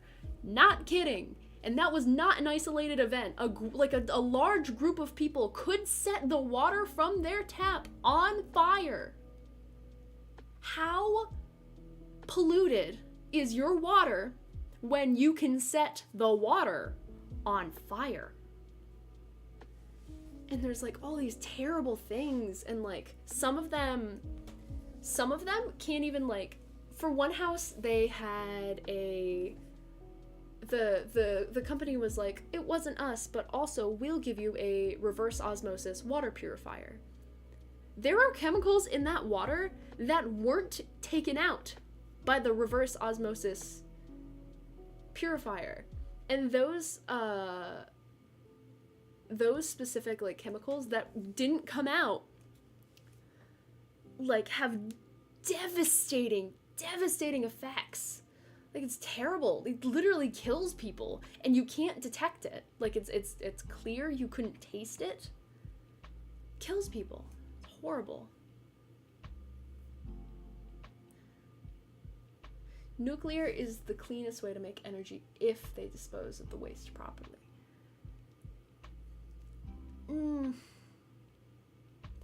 Even if they do dispose of the waste properly, it's still radioactive, and it will be radioactive for generations. So, is it cleaner? Arguably, but it's also so much more dangerous. And like the cost of upkeep and like the threat of meltdowns and all of that, like nuclear energy is effective, incredibly dangerous. Like the costs are, in my opinion, it's not too dangerous. It is extremely dangerous, especially if companies cut corners to save costs, which many do. Or literally just fucking like life events, shit happens, meltdowns happen, and then that radiation is there for generations. It doesn't go away. And then you make the nuclear power. You do it again. You get plutonium, which goes to making nuclear bombs.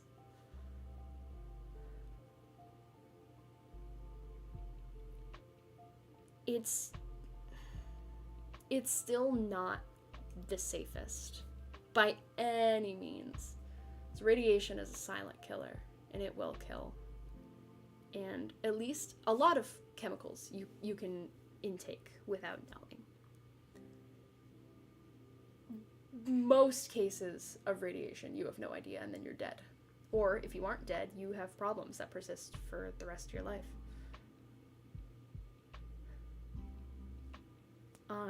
Obviously, the safest forms are like wind power, hydropower, solar power. They, just inherently the safest. They don't really make any emissions. They're pretty neutral. The biggest effect that they have is generally just like landscape stuff. Like, oh no, wind turbines are ugly.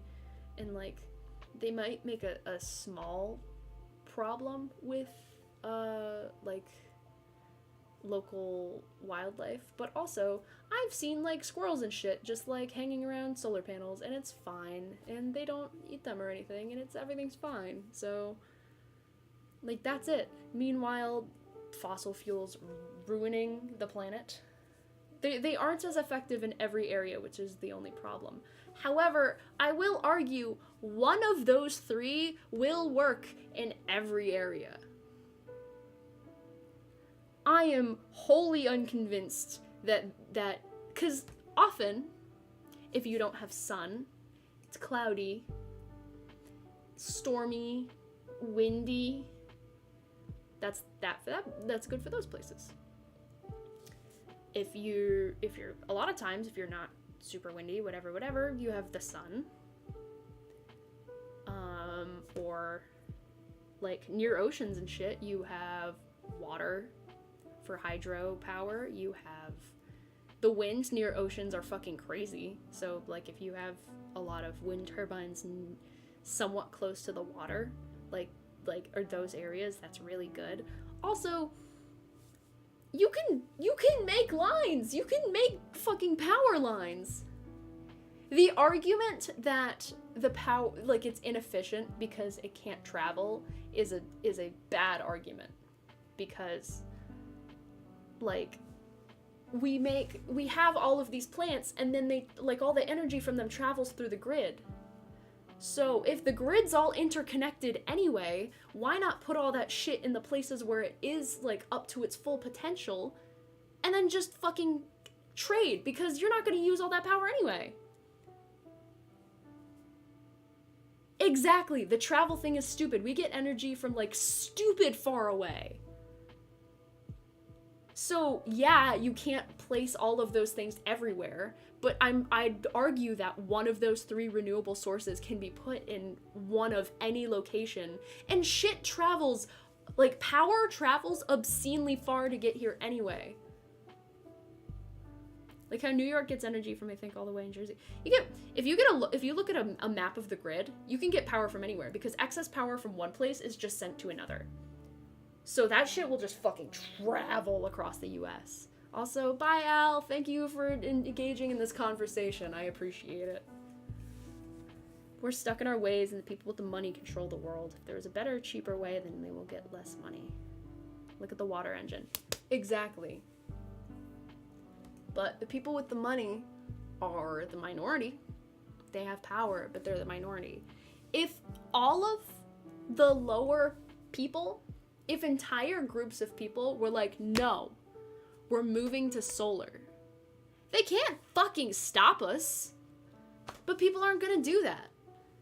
And like, there are some things where like the social cost is greater, so it becomes a problem for us, which is why like certain things just aren't attainable. Like, today we were talking about, and like for my homework, I had to talk about, like, ways of getting CO2 out of the air, or just catching it straight from machines in like fossil fuel plants. But having those is inefficient, because it would just, having those in there would have a greater social cost than just, and it's fueled in like electricity that is made from natural gas to fuel the things that capture the carbon anyway. It's kind of counterintuitive, but like the social cost would be too great, so that wouldn't work. There was a light bulb that would last 100 years, but the inventors destroyed it because they wouldn't make as much money. Exactly. Though I can only imagine what kind of fucking materials were in there that would last 100 years.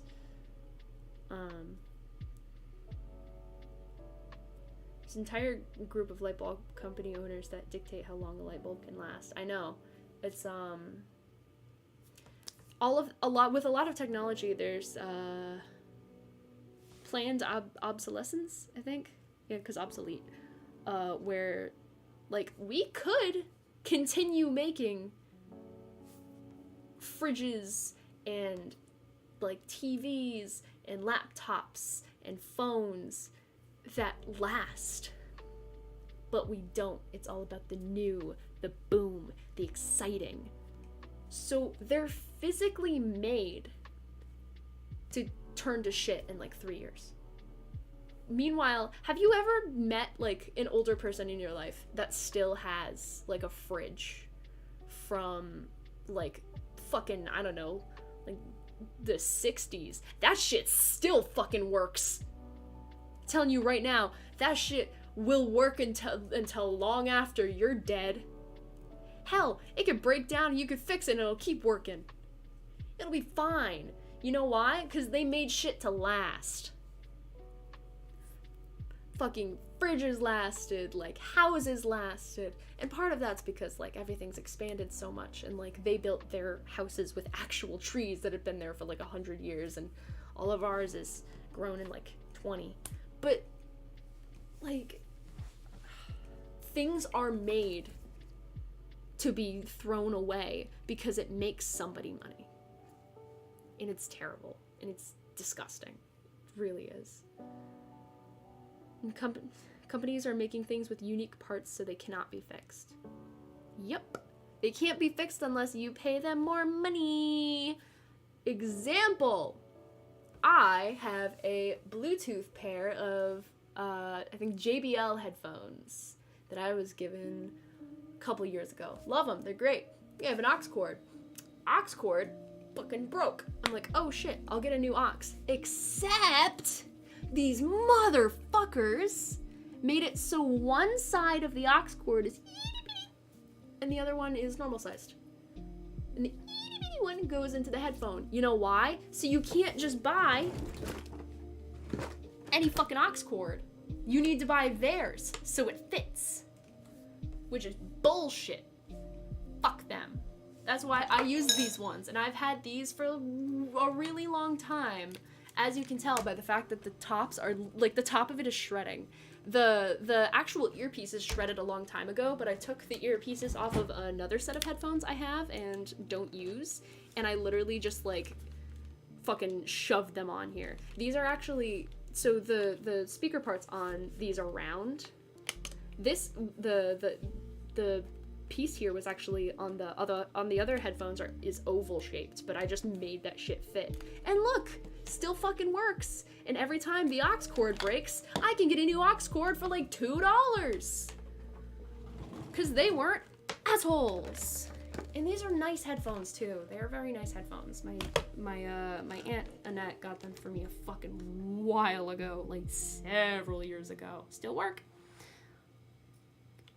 Planned obsolescence is fucking terrible. I have to sit normally now because my legs are falling asleep, and I hate it.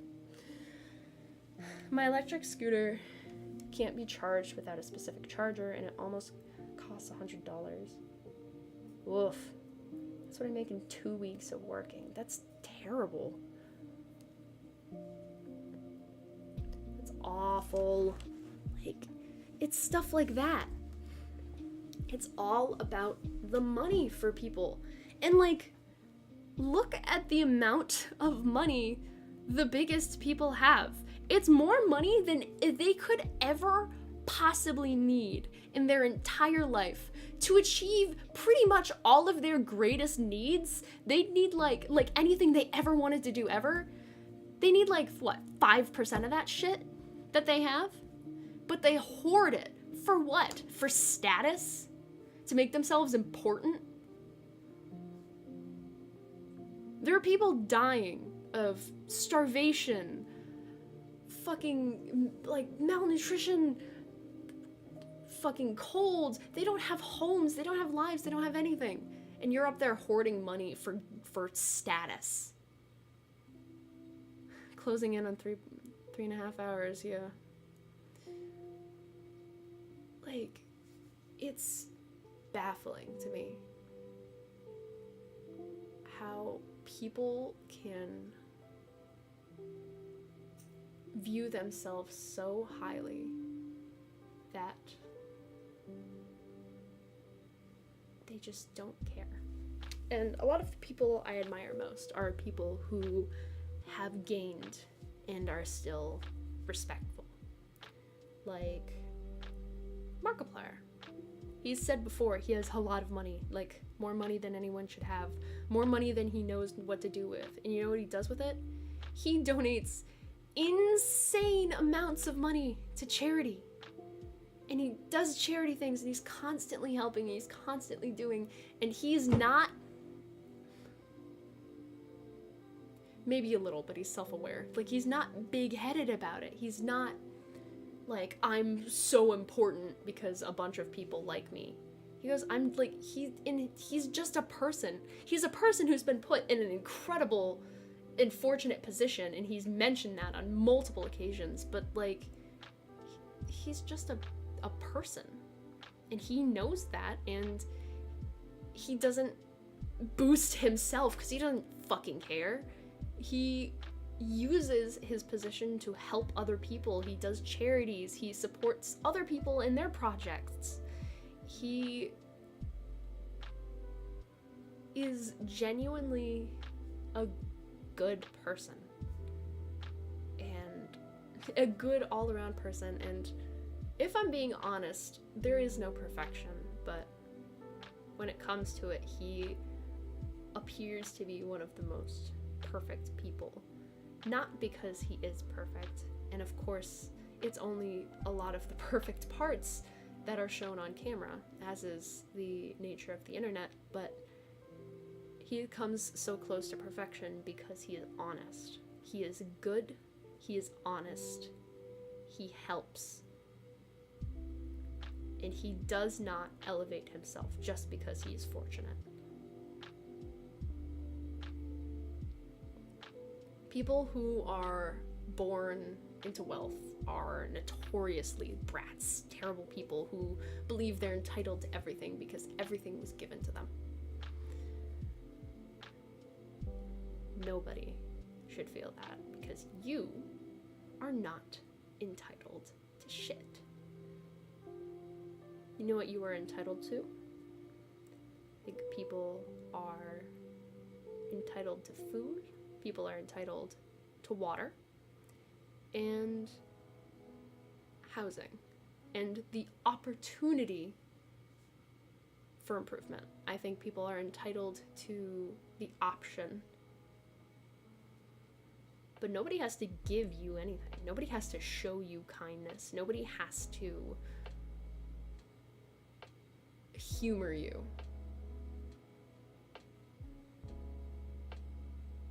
And that's a big problem in a lot of regards with a lot of things. Like I mentioned before, it's a problem with interactions with celebrities because people feel so entitled that they don't view celebrities as people. They view celebrities as objects of entertainment, which is a disgusting stance, personally. I think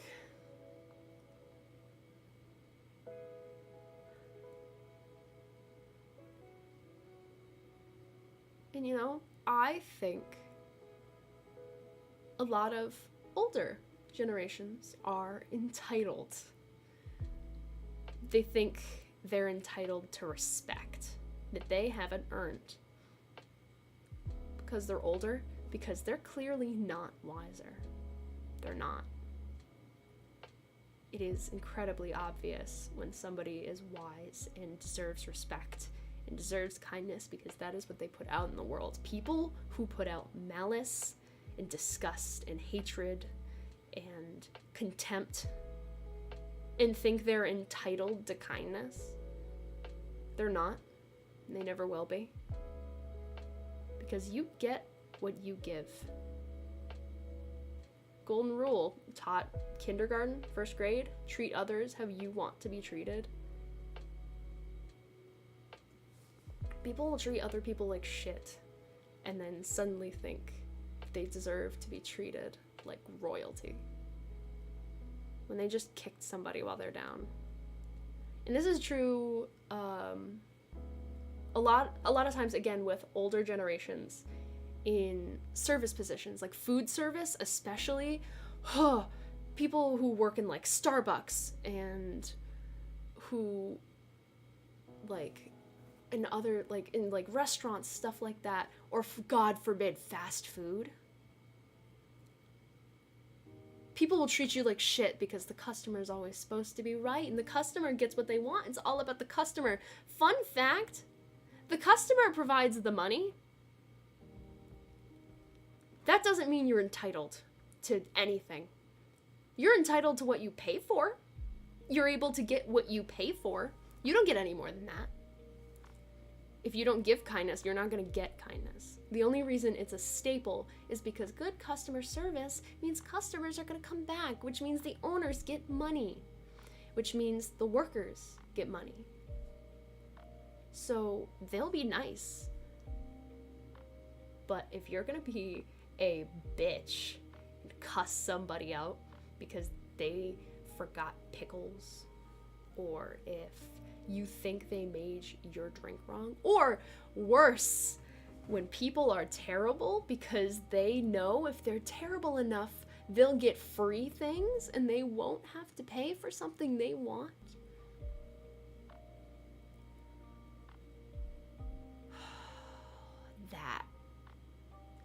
That enrages me. If you get $5,000 a day, you'll be a millionaire in 6 months. But to be a billionaire, it would take 547 years, and Elon Musk's net worth is 143 billion.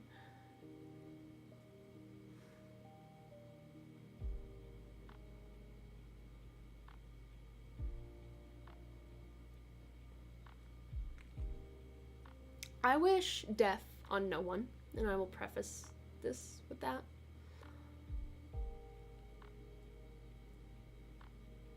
And I hold no true merit behind saying this. But in cases like that, like, I hope he gets shot.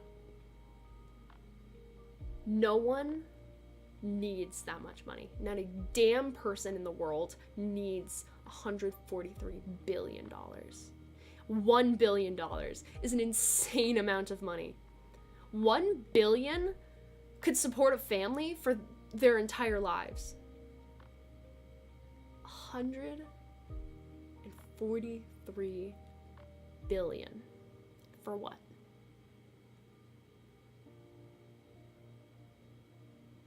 It's disgusting. People dying, suffering, and in pain, while he sits there with more money than he will ever use. If he spent as much money as he possibly could every day for the rest of his life, I don't even think he could spend it all, you know? If he went out and bought everything in every store he ever went to, still wouldn't use it all.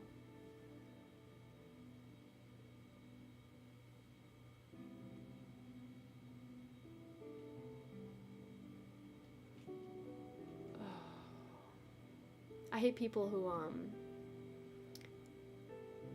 like, people with food service and, like, customers will snap like they're a fucking dog. Like, how about you ask politely? How about you, I don't know, wave me over? Not a fucking dog.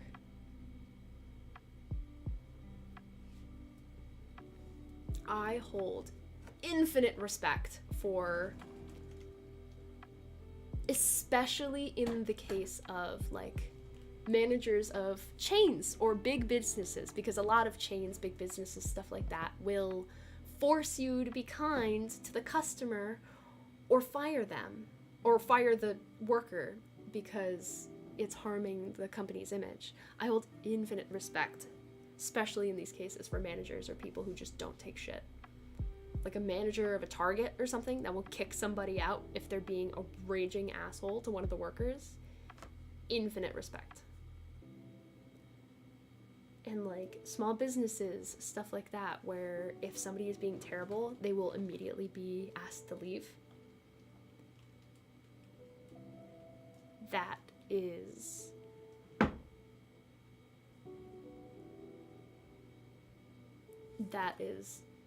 like an extreme respect for me, because there's too much acceptance of disgusting behavior. There's too much putting down of workers, and I think Generation Z and the generations that follow are going to make a big change in that. There's a big change with quiet quitting, with knowing your worth. If a job tells you you'll get this, this, and this, and then they change that the moment you start. Like, I've heard stories of people who are like, hey, I cannot work this day or this day, ever, but I can work all these days. And the job's like, cool, you're hired. And then immediately is like, I'm scheduling you for the 2 days you can't work. And they fire, and then they quit. Like, they're like, no, we said on the contract I can't work those days. And it's like, how about the morning this day that you said you can't work? And then, like, after, like, 10 minutes of arguing, the person just quit. Like, the knowing your worth, the quiet quitting, all of that. Like, I think that's a really good thing. And there are a lot of the older generation saying, oh, they're lazy, they're entitled, they don't want to do a hard day's work. No, you know why? You know why all of this is a problem? Because people are needing to work 2-3 jobs to survive, to get a fucking apartment.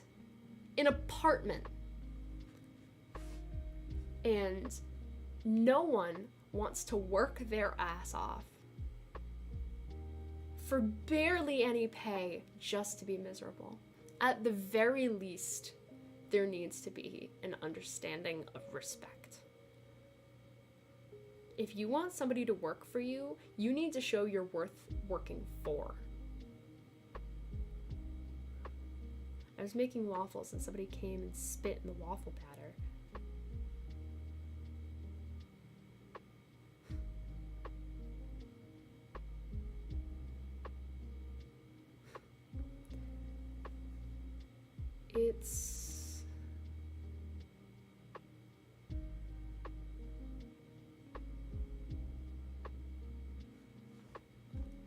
I can't. There's a lot of change happening as, you know, the new generation ages. Especially in the United States with, like, recent elections. Not even a fucking presidential election. The flow of the new generation coming out and making choices and voting and changing things. Change is happening. And you know what the older generation's response to that was? The older generation who believes so firmly in the right to vote, and you should vote for whatever you want, and that's my right, wanted to up the voting age. Because that would delay us a little longer.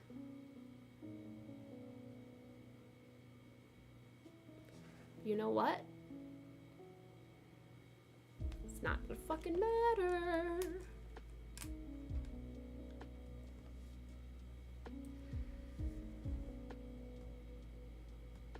Change is happening for better and for worse, and there are a lot of things wrong.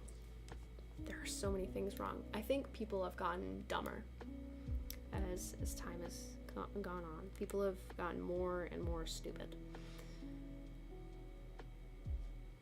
they don't educate themselves anymore. Maybe because having the internet in our hands, we have access to all of human information. Anything we could possibly ask, we have the answer to in a moment. So we don't feel the need to search for it, to fight for it. People are stupid because they can look up anything. They don't have to learn. They don't have to learn math. There's a calculator on their phone. And that's true in some degree, but like, there's so many things that people don't bother to learn. In general, people don't bother to learn. Have you ever seen the statistics of how few people read? It is staggeringly low.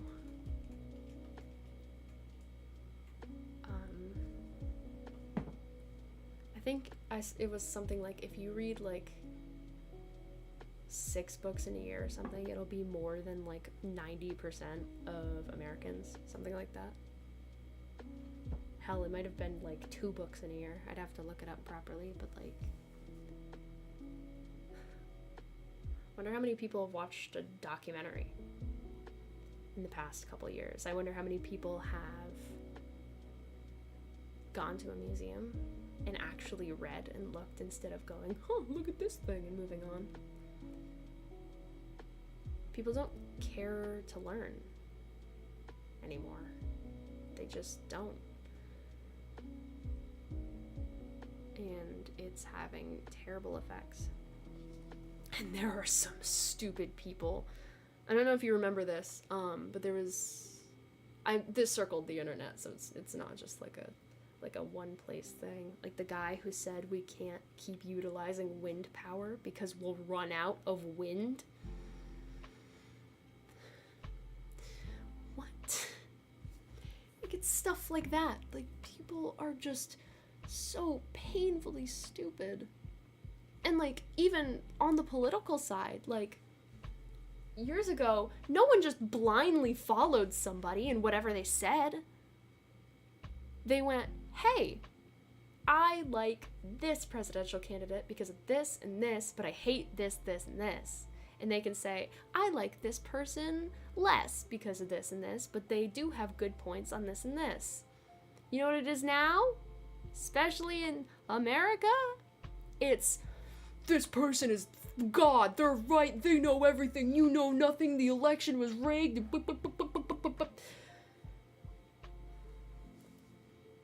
And that's on either side.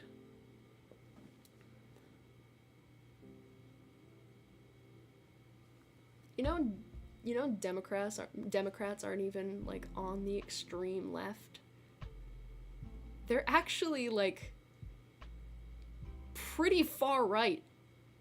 But it's the fact that Republicans are so extremist that Democrats look extremist by comparison.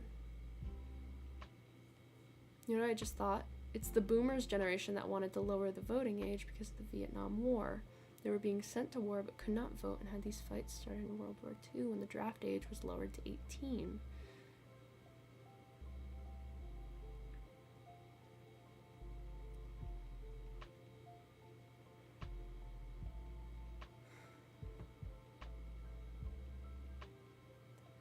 The world is a messed up place.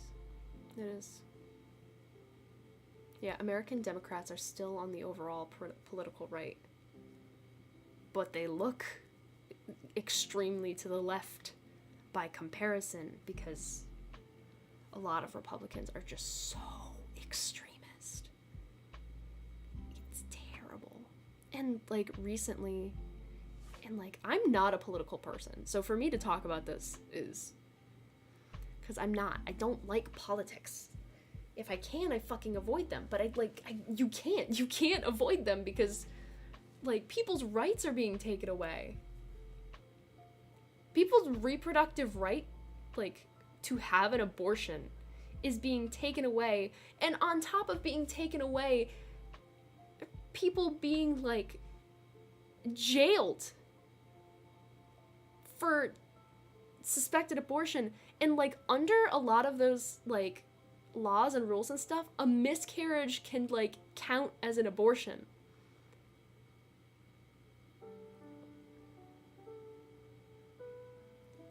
American Republicans are around the middle right. The right that ends with fascism.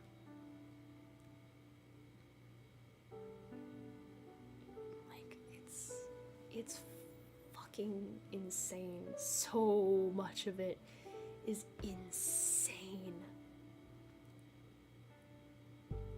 Like, people's rights are being taken away. For what reason?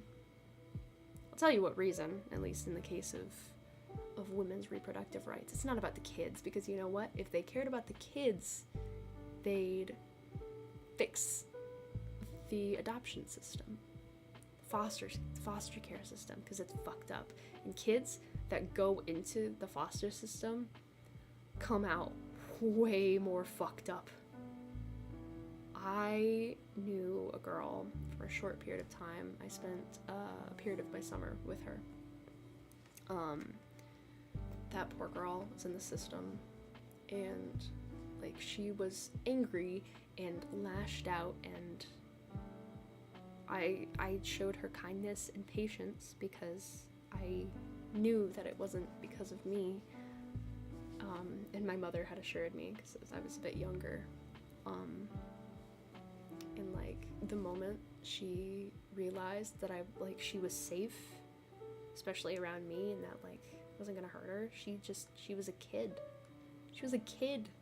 She had never caught fireflies before. I taught her to catch fireflies, and I walked over and like chilled out with my mom for a little bit while she was running around having the time of her life, catching fireflies in the grass and looking at them in her hand and then letting them go. And accidentally squishing 2 of them. Like, and she had a lot of shit going on with her. Like, and the system is so fucked up, and there's so much abuse in the system because people will like foster kids and take the money the government gives them for fostering the kids and abuse them and neglect them and take the money for their own gain for whatever the hell they want. Tons of kids at a time, and they're just neglected and abused and all this terrible shit. And like, fix that. Fix the reasons for why abortions happen. Increase education about like increase sexual education. They don't want to do that. They don't want to do anything that would actually reduce the need for abortions. They just want to take that right away as a method of control. Because it wouldn't reduce abortions. I think there are studies that were like, places that ban abortions have more abortions.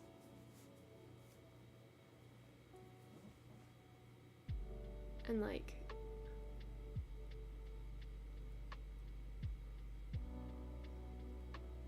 and that plus, God, banning abortions even for emergencies, like rape. You're going to force a woman who has gone through the worst event she will ever experience in her entire life to bear the child of the person who assaulted her. You are gonna force that upon someone.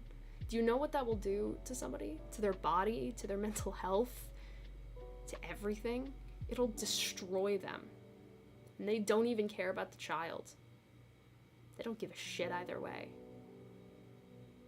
There's no gain by banning abortions.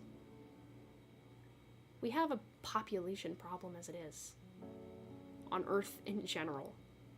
We have enough with the kids that are being born anyway. And you really want to shove them all in the system?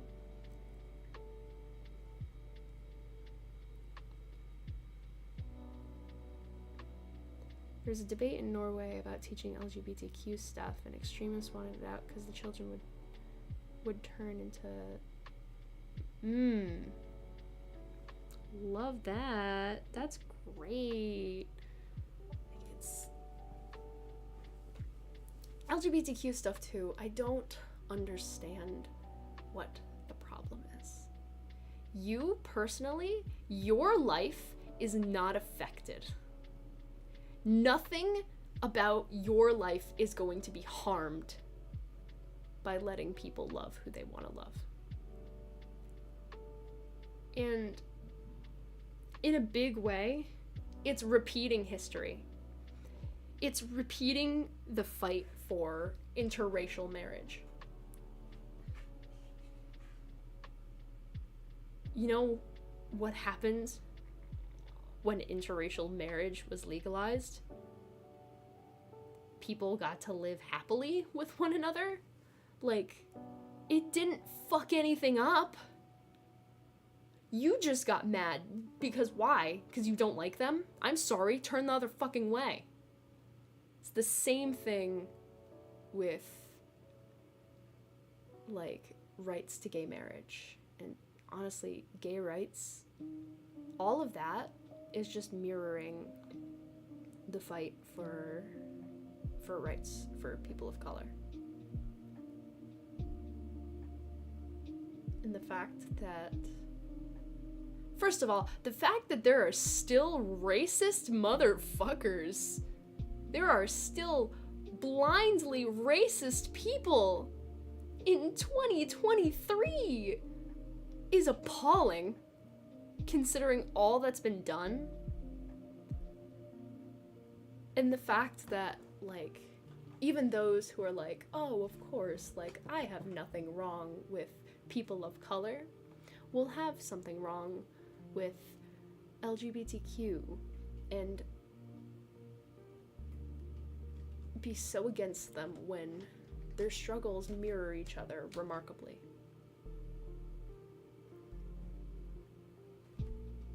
Like, it's just control and hatred. For what? What do you gain by hurting people? Nothing. Everyone suffers.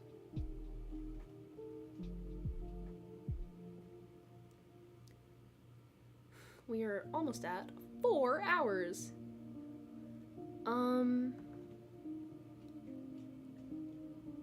Check Discord when you can. Okay, I can do that right now. I can take a moment.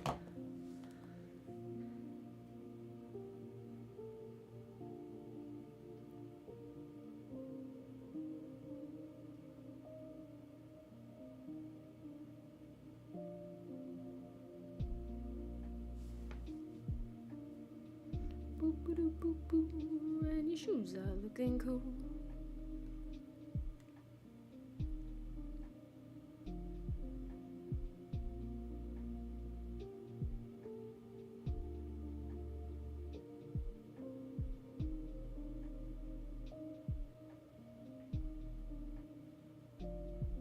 Yep.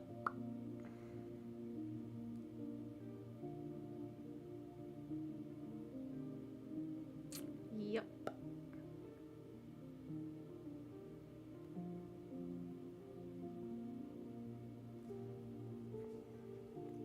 Just, yep.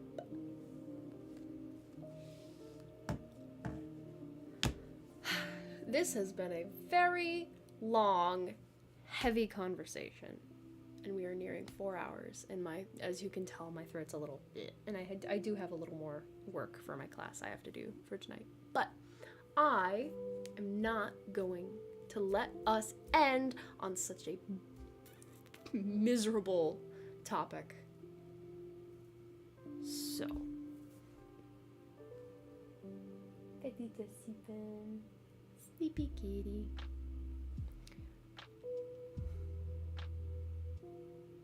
It's a good thing I can talk about.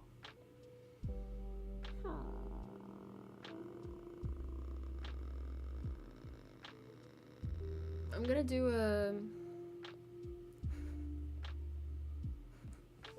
Love you too, Petrosh.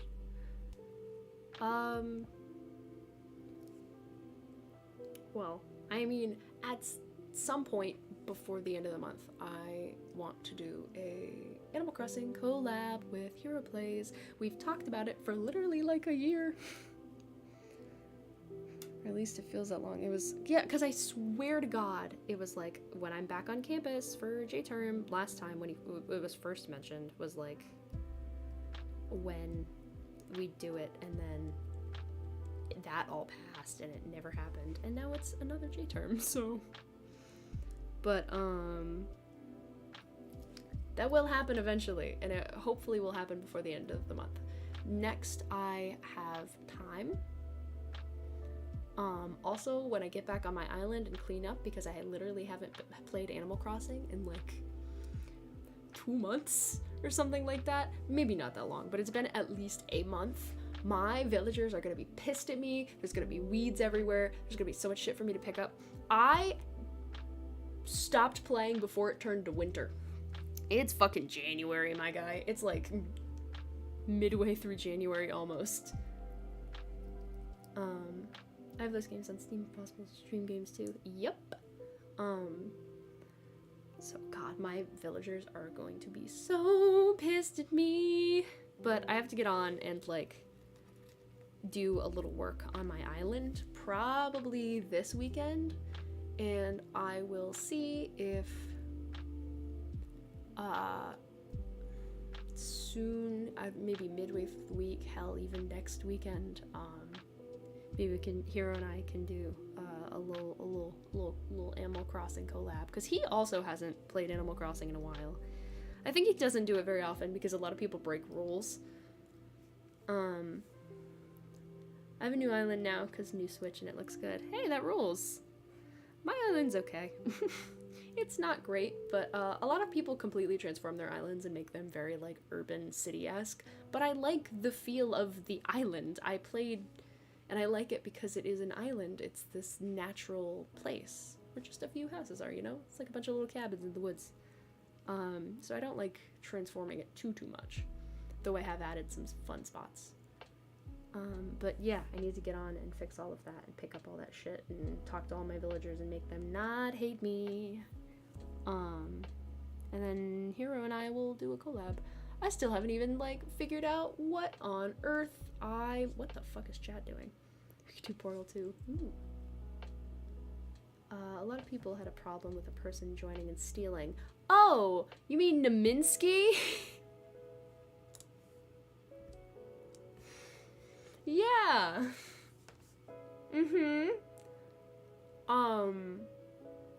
KJ watched, I'm pretty sure KJ watched Naminsky steal golden roses from Al's island. Yep. I know them by name.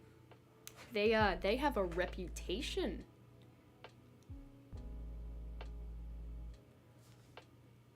Motherfucker. Which is why, like, I've only streamed Animal Crossing once, and I was so, like, I'm so hesitant to do it and let people on my island because I don't want them to steal things. And, like, I shouldn't have to lock up all my shit to prevent people from stealing it. Like, I shouldn't have to put fences around everything to prevent people from taking my flowers, you know? Fucking ask. I have a lot of flowers. More than likely I'll be like, yeah, sure, you can have 1 or 2 of those and breed them. Like, that's fine. Oh.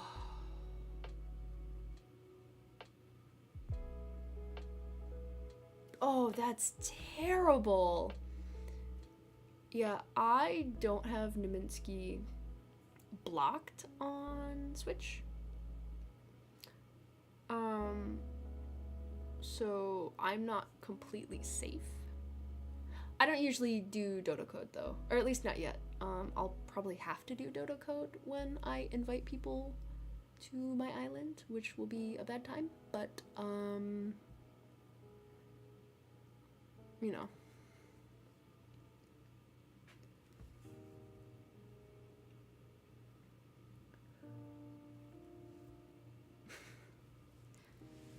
But I am excited to do that. I also, fun fact, a little nervous because again, my dumbass has anxiety. I have social anxiety. I have yet to be in a VC with Hero Plays ever. Despite the fact that I talk in his chat all the time and I'll text him on Discord from time to time. Especially like off stream, random shenanigans, whatever. I'll just send him shit from time to time and we'll have a little chat. You make it friends with Dodo. Yeah. But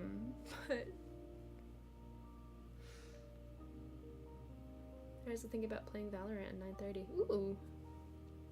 You gonna do that? Make sure you're not up too late.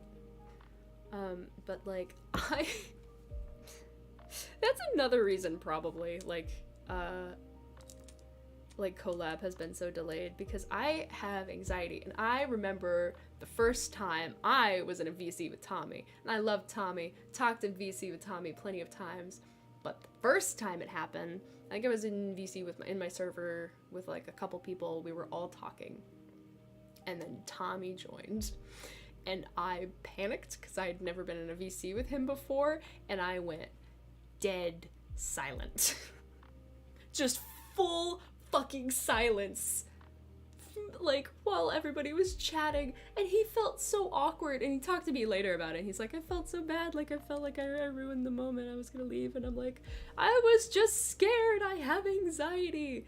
So like, even though Tommy and I had chatted for like a while before that had happened for the first time, like, I was so anxious. And in the same vein, I get so nervous at the thought of just like being in a VC with Hero, just because I haven't interacted in a VC with him before. I get so fucking anxious. I hate my brain and how I'm scared of everything. It's the worst.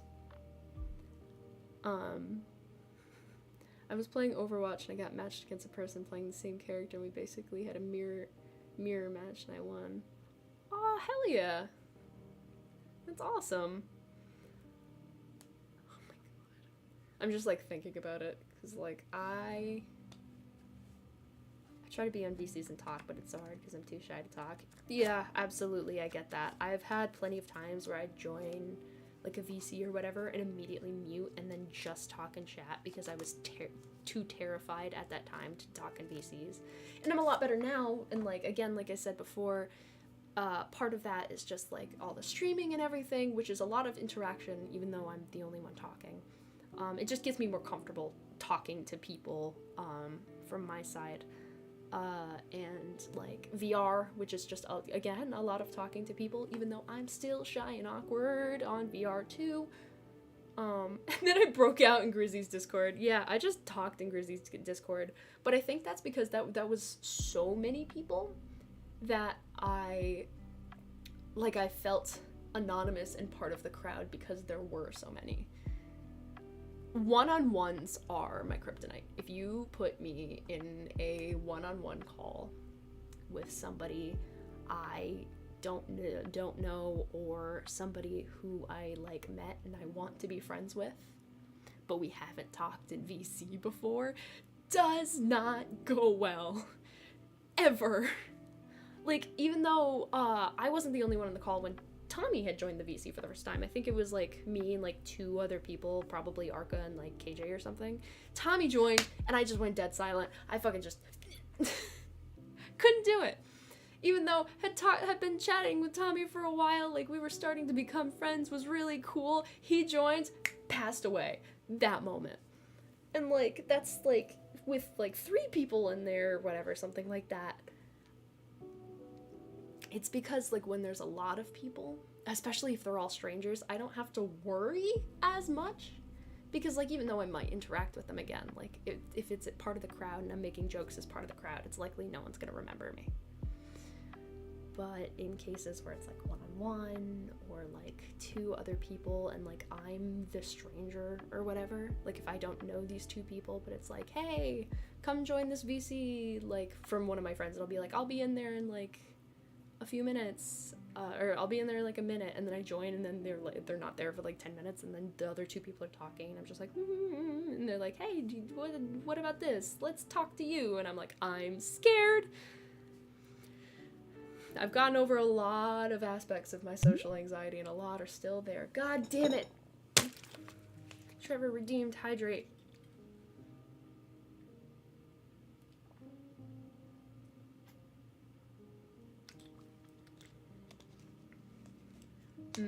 People complain I don't talk to the mic and I have it like 2 centimeters away from my mouth. It happens, and sometimes it's just like bad mic quality, whatever. Tommy is such a joy in VC, but sometimes it feels like he pays attention to other people. It happens. Can I help you? Yeah? Yeah. Are you a sleepy kitty? Oh, did you just use the chair to get down? Okay. She's just getting a snack. Another thing with VCs, this is true in my server too, in the very rare occasions of VC starts. I wish more people would just, like, try and talk in, like, my server. Like, just go into a VC and, like, be like, hey, I'm in here. I would love if other people would initiate that, because I'm the one who always initiates it. And, in that same vein, I see it happen all the time. So, like, Tommy will hop into a VC in his server, and then, like, fucking 11 other people will join, and everyone will be talking, and then whatever, he leaves, and then, like, he leaves, and within a minute, everyone else leaves, or, like, 2 people will stay.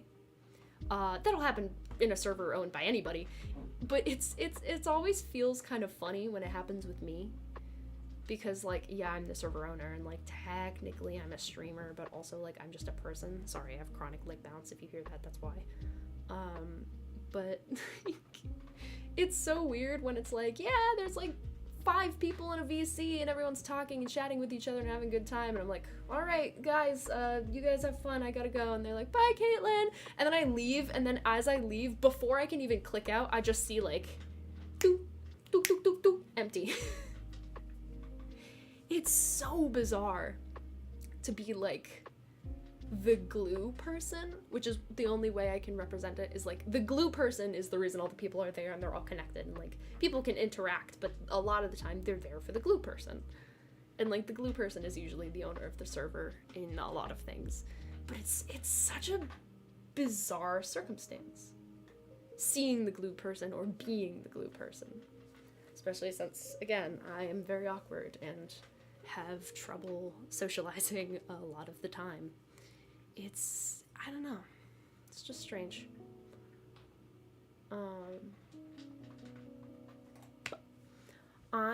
There's not many people in here, but there's 3 of us, so we are enough for a raid. 2 people is too few people, but there are 3, so we got this. I would go into the VC, but I get too shy when people join. That's fair. And that's totally fine, and I'm not pushing you to do that. It's just like, I don't know. I said in the server, I think earlier today, like, it feels a lot like shouting into the void. And, like, obviously I'm not gonna push people to be active in my server. Even if I could, I wouldn't want to. But, like, it's just, I don't know, it's funny. Because, like, sometimes it's so alive and a bunch of people are talking, and then most of the time it's just death. Like, even the good mornings.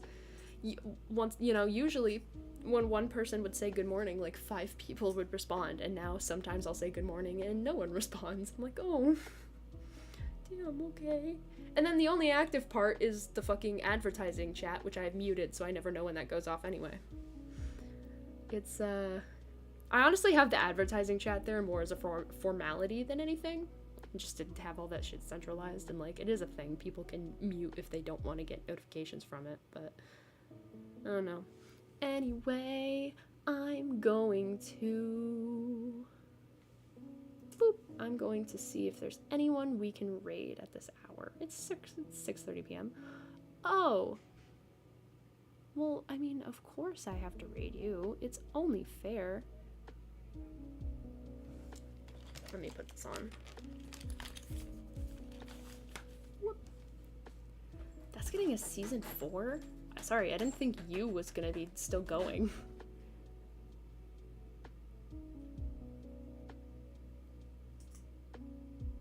Huh.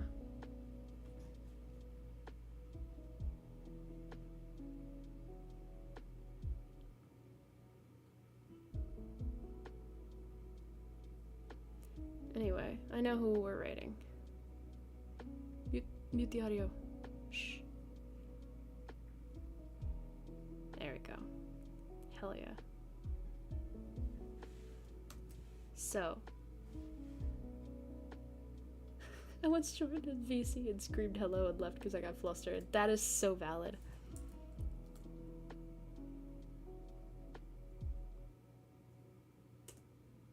Let's get that hashtag LFB raid ready. We're doing it.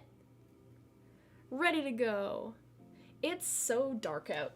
Like, it's dark out. And it was pretty bright when I started streaming. I went live for 4 hours. I didn't expect that. But here we are. And, thank you guys so much for watching and sticking around, even if I was background noise for you or anything for a lot of the stream. I appreciate it. I really, really do. All you guys are, I say it a million times, but you guys are all really important to me, and streaming's really important to me. And it's a part of my life that I've grown very fond of. You guys are all just really good, really sweet, swell people. And I'm very fortunate to have met you, even in the element of the internet. And with that, I need you guys to remember, stay happy, stay healthy, stay hydrated. And I will see you in that raid. We are going to be raiding the handsome Ace Trainer Owl. So, I will see you guys in there. Bye-bye, y'all.